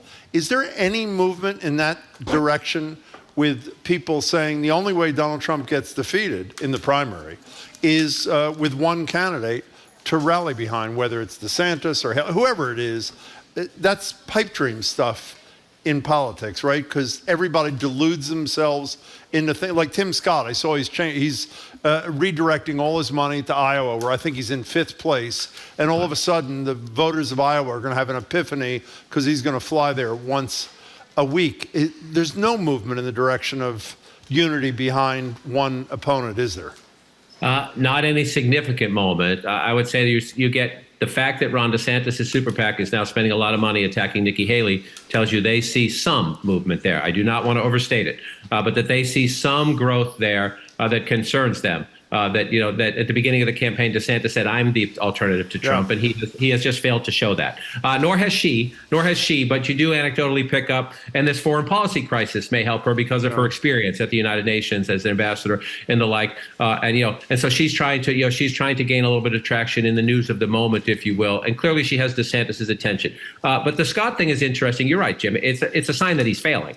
And so, you stop running a multi-state campaign to put all your eggs in one basket. That tells you you're failing, and you have limited resources. So put them all in one place and hope lightning strikes. There's a debate 2 weeks from now. The next Republican debate is on November 8th. Right now, Trump's qualified, but he says he's not going to come. So right now it is DeSantis, Haley, Christie, and Ramaswamy. That may be all that's there. Does that hurt Scott even more, that he doesn't get the exposure of a debate? He may yet make it, but I do think after that debate, this conversation you're having and that we've had in the past gains more urgency. But there's egos involved in politics. That's a shock to everybody, I'm sure. And B, Chris Christie's the only one who's saying Donald Trump is not qualified because he broke the law. He tried to steal an election. Christie's the only one saying that plainly and straight out. Where's his lane in today's Republican Party, though? Can he create one? Yeah. Okay, keep your mind open, but that's a steeper than steep hill. Haley and DeSantis are going at Trump a little bit more, but not as aggressively as Christie. Do they decide to change tactics going into this debate? Do they come out of it? The other question, and I'll end here, is does the money dry up? Does somebody say, sorry, Governor DeSantis, we've put all this money into your super PAC because we thought you were the guy. It's just not proving to be a valid investment. We're not going to do it anymore. Do you at some point say, if you're Ron DeSantis, I'm a young man, these numbers are horrible, I'd rather get out before I lose. Before I actually lose. Exactly. Yeah, before I actually lose in a vote, because then that's with you forever. And so I do think everyone's going to have to rethink this after the next debate. I'm not saying I have any idea what they're going to think or whether facts and logic will overcome egos, but that's another moment. I believe the next debate, because it's in early November, then you're going into the holidays, and then suddenly it's the next year, and Iowa and New Hampshire are right in front of us. A very big moment of inflection comes right after that debate. We talked with Juliette Kayyem, who's a national security expert. She's on your station, CNN all the time. She also is a Democrat, ran for governor, a lot of political insight. So we were asking her about Rudy Giuliani. You mentioned before, we've got Chesborough, we've got Jenna Ellis now today, Sidney Powell before that, all these Trump lawyers turning on him, and they're going to be giving testimony against him. Giuliani, we've read a very sad story actually about his increasing problems with alcohol and his increasing problems with money because Trump is not paying his legal bills. Wasn't paying the other people's legal bills either, which is probably one of the reasons they did, at least among the reasons they pled guilty. In any case, do you see a possibility of Giuliani pleading as well in exchange for maybe lesser jail time or no jail time or testimony? Is that in the realm of possibility, do you think? He has said it is not, but I think what you just laid out, you now have 4 people, including 3 of the lawyers who work closely with him going in, who have now said that they would testify, who have access to not only personal communications, face-to-face communications with him, but you assume documents as well. And it's not just one. You can question the integrity, the credibility, the motivation of one person who might have flipped. You say it's you see this on crime shows all the time. You wanted a more lenient sentence. You wanted to get off. Now you got 3. Right now, you got 3 people, a 4th person too, but the 3 lawyers in the room with Giuliani. So I think I can't read Rudy Giuliani's mind.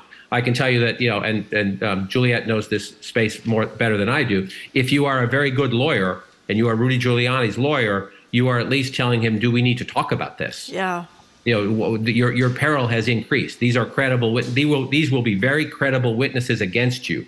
Do we have anything to discredit them? And if we don't, should we start having other conversations? I think that's where we are right now. What a world it would be. This is speculation. I want to make sure everybody understands that. But what a world it would be. Not that Sidney Powell and Jenna Ellis and Ken Chesborough are nobodies. They're very, very important people to this planning and this plot. But if you added the name Rudy Giuliani to that, wow. So speaking of wow, John King, let's move from your national hat to the more important hat, the Dorchester hat. The Patriots won a game. They're now 2-5. There are, I think, 10 games left. What lies ahead? What lies ahead for your hometown team, Mr. King? You mean, can we finish the year mediocre as opposed to miserable? Is that your question? Well, I guess it is. What's the answer? So I was texting with a bunch of buddies of mine the other day. I won't say my response because this is a family news hour, as you family conversation. That's right. But they started texting first after the Patriots won, and then after the Dolphins lost to the Eagles. Well, wait, we've beaten the Jets and we've beaten the Bills, and now we play. If we can beat the Dolphins after they have lost, maybe the AFC East becomes such a miserable swamp that they can, like be 500 and win the division. And I texted back words that my mom and dad would, wash my mouth out with soap for saying that, like, I don't think so, gentlemen. Let's just say that's what I said. Let's just say that's what I said back. I don't think so, gentlemen. So let's have this conversation in 3 or 4 weeks, Jim, and see if we've made it from miserable to mediocrity. Then we can set our sights a little higher, but that's still a steep hill. From miserable to mediocrity. That's our goal every day, John. When we start at 11 o'clock, our hope is mediocrity by 2. John King, we love you. Thanks so much for your time. Thanks so much for your thoughts. Be well. Thank you very much, John King. Great to talk to you. John King. Thank you. Okay, we've been talking with John King, who's the chief national correspondent for CNN. And we thank him very much for taking the time to be with us.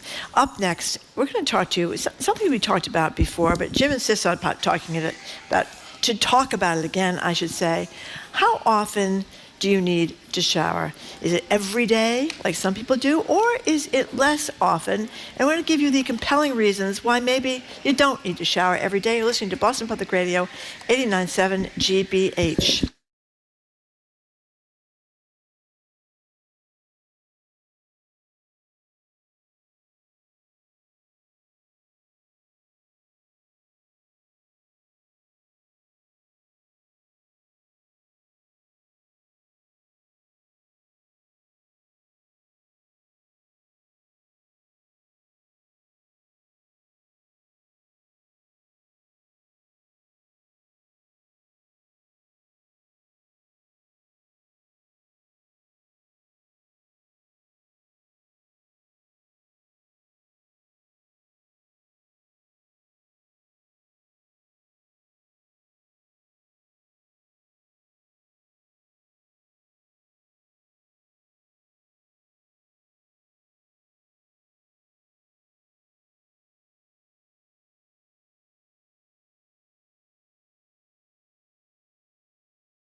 Welcome back to Boston Public Radio. We're live at the library and streaming on youtube.com/GBH News and facebook.com/GBH News. Like any good show, we bring in the news you need to be as an informed person and cultural enrichment from time to time from local chefs, musicians, but that's not what this segment is about. No, it's not. Right now, we're going to open the lines, ask you, how often do you shower?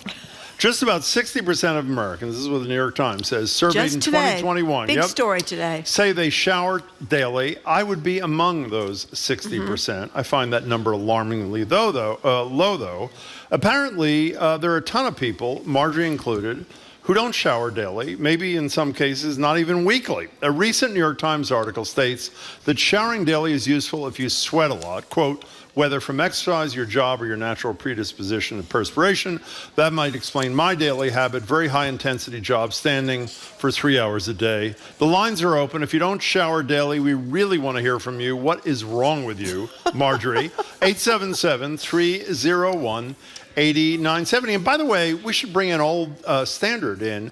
If you do shower, when you do shower, what do you wash? Because that's the whole bits and pieces discussion we started a few years ago. The 5 dirty bits. What are the 5 dirty bits? Well, why don't you explain what they are? I can't remember what they are. I think you can figure it out what the 5 dirty bits are. I think they probably can.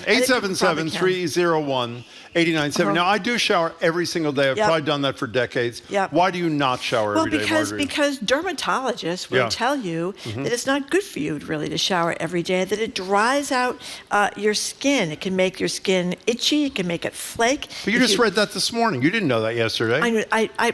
Jim, we talked about this about 4 years ago. Oh, we did? We had the people in that hadn't showered for years. Remember that? We had them What's right that in the group studio. called, by the way? Yeah, they were...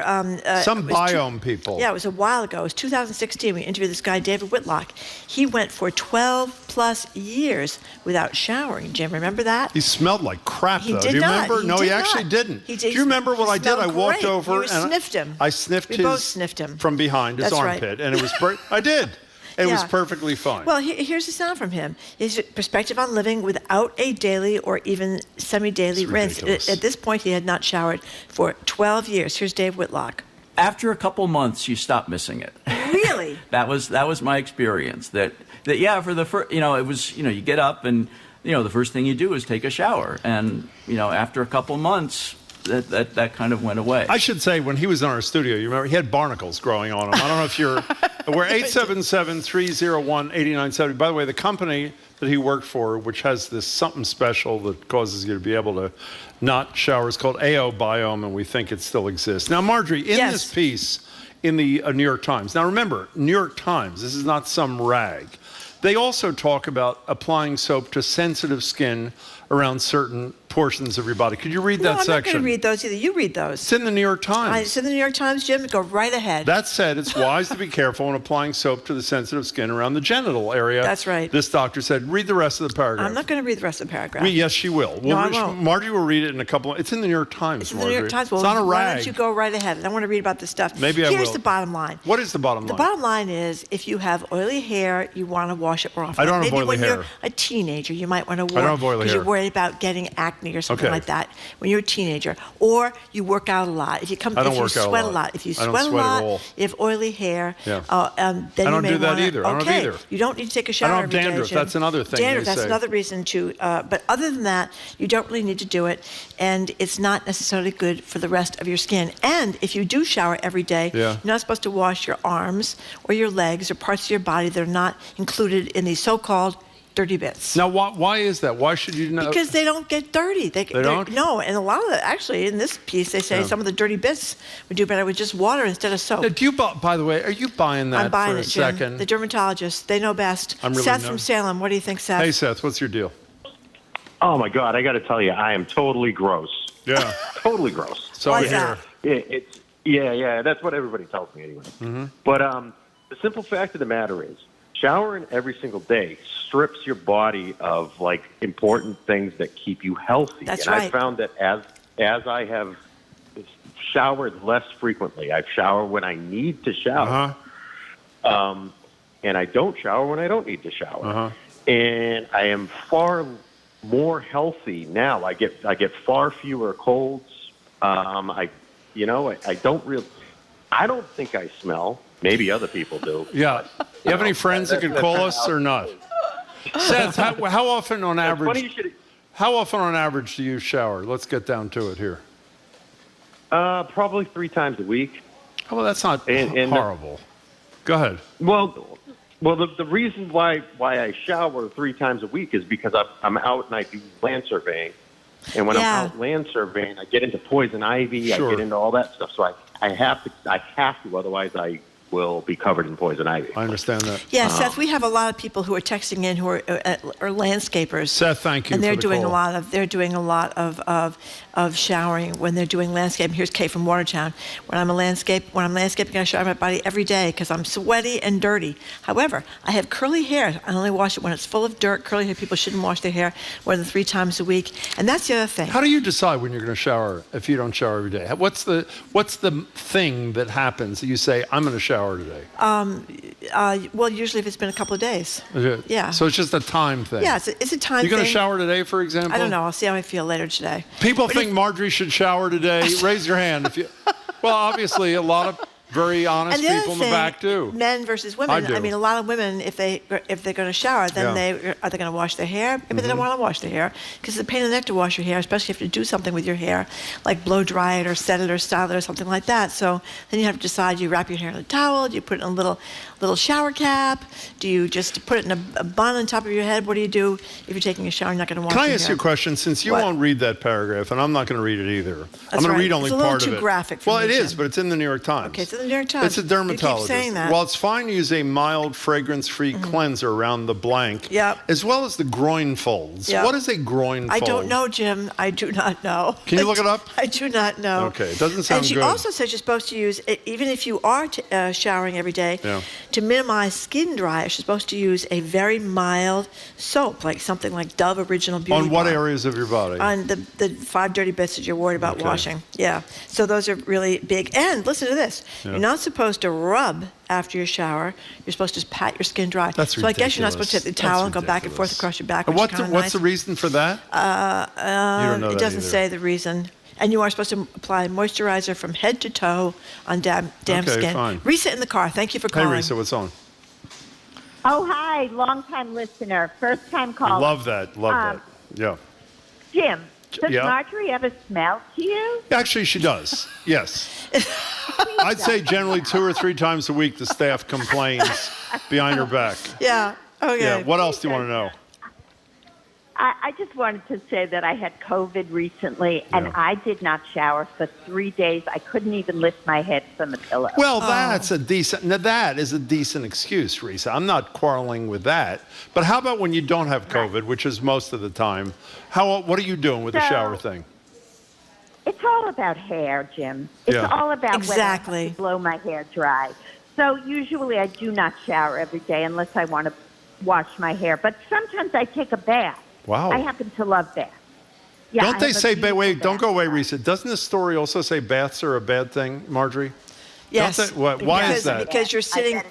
Yeah, you're sitting. In dirty water. Yeah, you're sitting in dirty water. But they say baths can be helpful for certain things, like oatmeal baths for eczema or diluted bleach baths for eczema or skin infections. Exposing skin to the hot, dirty, or soapy water for long periods can be irritating. So what do you think of that, Risa? I think that I would not bathe in bleach. No, I think no. But it's good for COVID, though. Yeah. Hey, Risa, thank you for your first call. We hope you make another one soon. We really appreciate it. Okay, here's some text. Yeah. Showering daily unless you get sweaty and dirty is a super wasteful American thing. Clean, treated water is an expensive luxury. Bits and pits are the way to go. Kathy and JP showers every few weeks when I feel like it. I do the bits and pits daily with a rough wash clothes, I think she means washcloth, and she shampoos her hair every few days or weekly depending on activity. Lots of people don't shampoo their hair every day. Are there parts of your body, I don't mean to get personal, but are there parts of your body you've never washed under this bits and pieces approach? There are, right? I don't know, maybe my forearms, something like that. Never. Well, I mean, if they're Never. dirty, I mean, you don't want to be washing things with hard, irritating You soaps don't. that aren't dirty. Joan, Did you stop using a loofah after our former colleague got in trouble? And Bill O'Reilly got in with trouble loofah. for calling up a young producer and talking about loofah sponges. He did. He got his comeuppance. He's that was no the end longer, of that for him. That was it. The loofah woman. The end she of the sued, loofah for me. And she won. Good Joan for her. from Lexington, thank you for calling. Hey, Joan, what's going on? Hi, I shower different amounts depending on the time of year. Oh. That's a great point. Well, explain it to us. So summer is probably every day because of sweating, Yeah. and winter a lot less often. How much is a lot less often, Joan? It could be once a week or less even occasionally. It varies. Wait a second. Less than once a week? Maybe. Wow. Does anyone ever complain? But bits and bobs and feet, like you say, those are the things you wash all the time anyway. Yeah, that's a very good point. Joan, thanks for your candor. We appreciate it. Now, what do you think about Joan? Oh, and one other please. thing, though. Yes, please. I wish you would. Supposedly, if you wash your hair too often with oily hair, it makes it oily, so it's like a vicious cycle. Wow.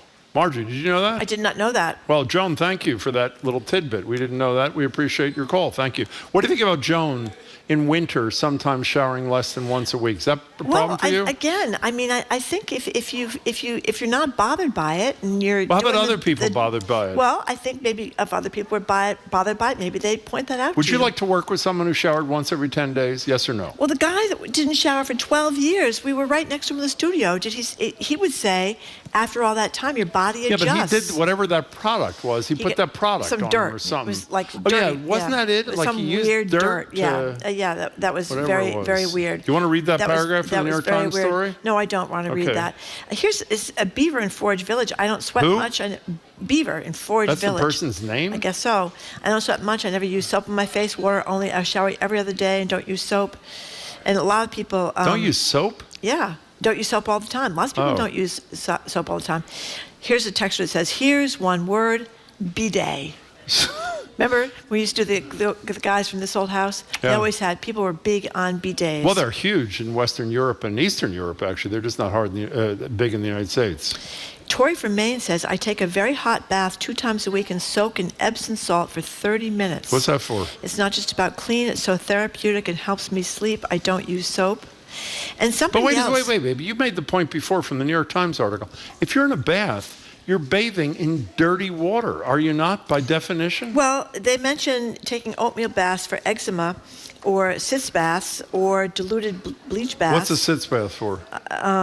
It's for hemorrhoids, actually. It is? Yeah, that's your problem. I'm I guess glad that's you supposed brought to help that you. But it doesn't say anything about Epsom salts. But lots of people soak in Epsom salts because it's soothing and it helps their muscles or something like that.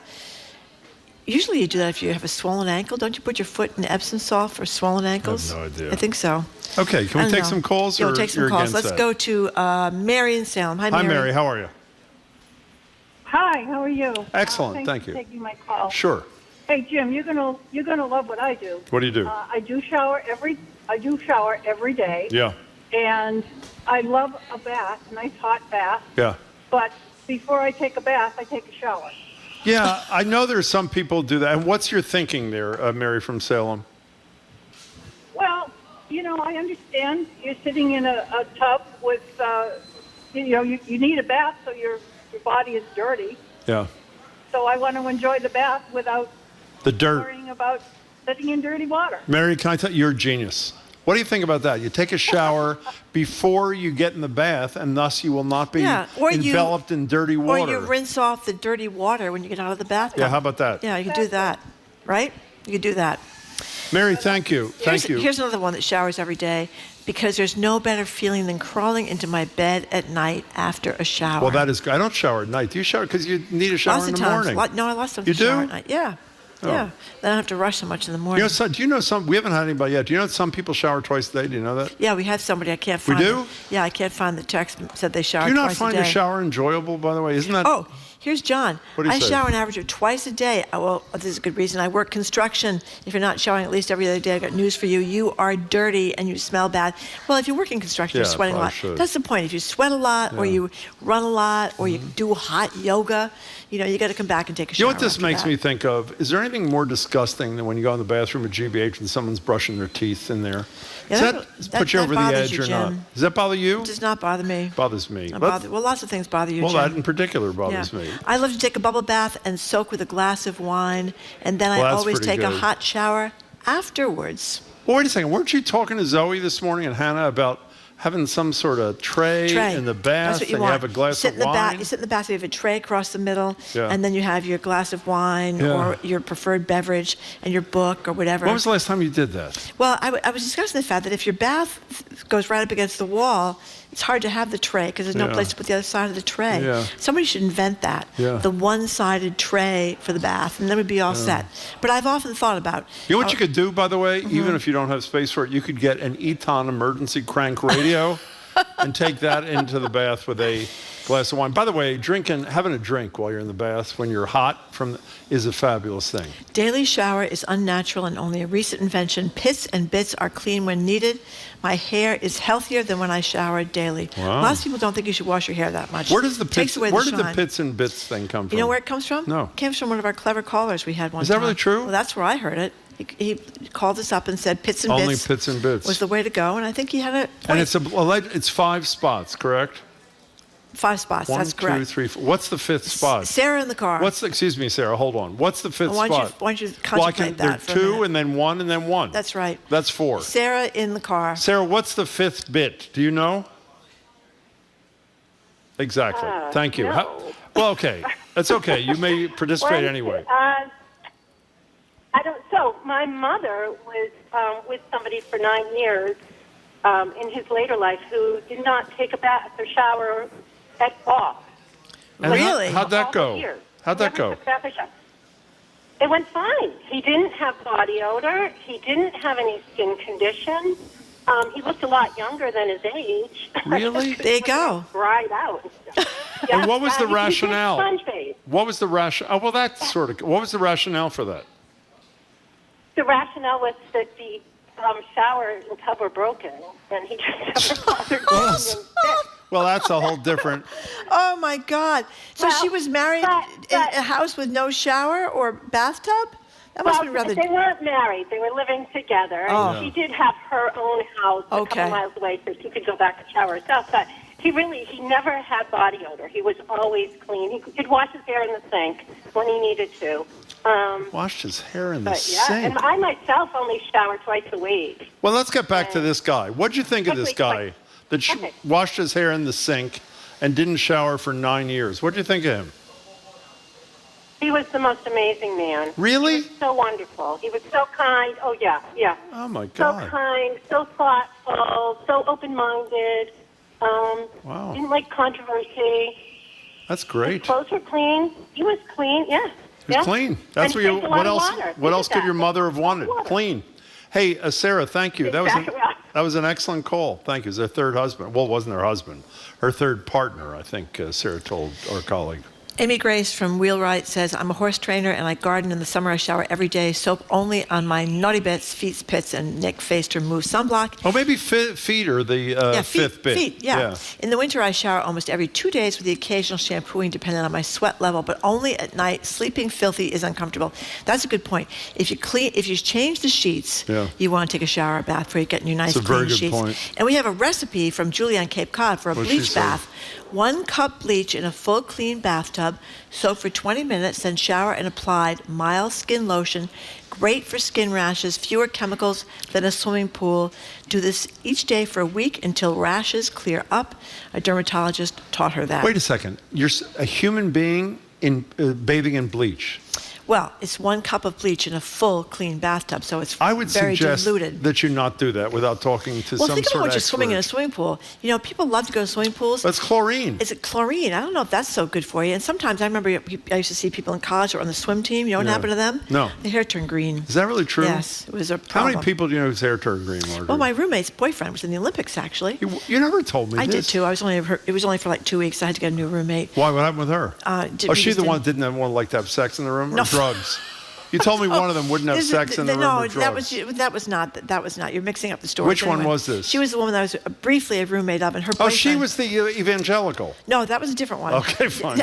She had a boyfriend that was in the Olympics, and he had green hair and shaved his body, and he was they great do that. swimmer. So they do. Well, wait a second. Let's get back to. He didn't shave his head, though. Okay, fine. So Why did we have to end our roommate-ship with her? I just got a better roommate. I wanted a good friend to move in with. What was the matter with her? Well, nothing, but she wasn't a close friend of mine. I wanted my roommate, and I got one. Okay, anyway, fine. Lisa in Andover, thank you for calling. Hey, Lisa. Yeah, oh my God, Marjorie, when I was a kid, I swam so much in the swimming pools at camp that my hair turned green. So exactly. That's incredible. Yes. Okay, Jim, first of all, it's called deodorant. I don't use in all seriousness, I do not use deodorant. I don't need it, but go ahead. Okay. And then second of all, Marjorie, my dermatologist tells me the same thing. So I see my dermatologist regularly, and I always get, you should not be showering every day, and it's too drying. It gets rid of the normal bacteria on your skin. Right. And he always says to me, you should not be using soap. The only place you should be using soap are your armpits and your private areas. That's right. Nowhere else. Okay, but wait, I just realized where you were going with the beginning of that conversation. Their deodorant. There is nothing that is fouler than a person who hasn't showered, who is attempting to cover up that which they didn't wash with deodorant. Would you not agree with that? Well, the odor comes from the bacteria that you have in there, and to mask the bacteria, you can use whatever scent you want, perfume, deodorant, whatever, Horrible. but that bacteria belongs there. Well, okay. I mean, okay. Lisa, thank you very much. You subscribe to what Lisa's saying about good and bad bacteria, don't you, Marjorie? Absolutely. I think and where do you get that from? Dermatologists. Yep. Which dermatologist did you talk to about this? I'd like a name. Just like the thing with Sarah Palin before. I'm a dermatologist constantly with all my freckles and the redheaded skin. True, yeah. Listen, you don't have redheaded skin. You have red hair. Right. I have the redheaded complexion. I see. Listen to this from Patty Time's Winthrop. up. I'm 74. If I were to take a bath, I probably wouldn't be able to get up and get out. Thank you, Patty from Winthrop. That's why I have one of those things they advertise on TV. I love those. I've fallen and I can't get up. And then you press a button and somebody comes and gets you. But you probably wouldn't have the button in the bathtub. Well, maybe you you should electrocute yourself in there. I don't know. Wash your dirty bits and the button. Okay, yeah. I don't know enough about those. Maybe you don't electrocute yourself. I shouldn't say that. I have no idea. Anyway, thank you very much for this edifying discussion. And I think, as usual, I came out looking less Text me next time you shower, by the way. I really want to know. Okay, so we are done. I want to thank you very much for listening to another edition of Boston Public Radio. She's supposed to say, no, right? I found it. You can keep up with us 24/7 by way of our podcast. We have a long one that's 3 hours. We have a short one that's a half hour that Zoe does. And if I were you, I'd go with a half hour personally myself. Anyway, tune in tomorrow for our medical ethicist, Art Kaplan, GBH's Jared Bowen, our arts guy, media maven Sue O'Connell, Kansas journalist Eric Meyer, whose incredible. Newsroom was raided by authorities over huge. the summer.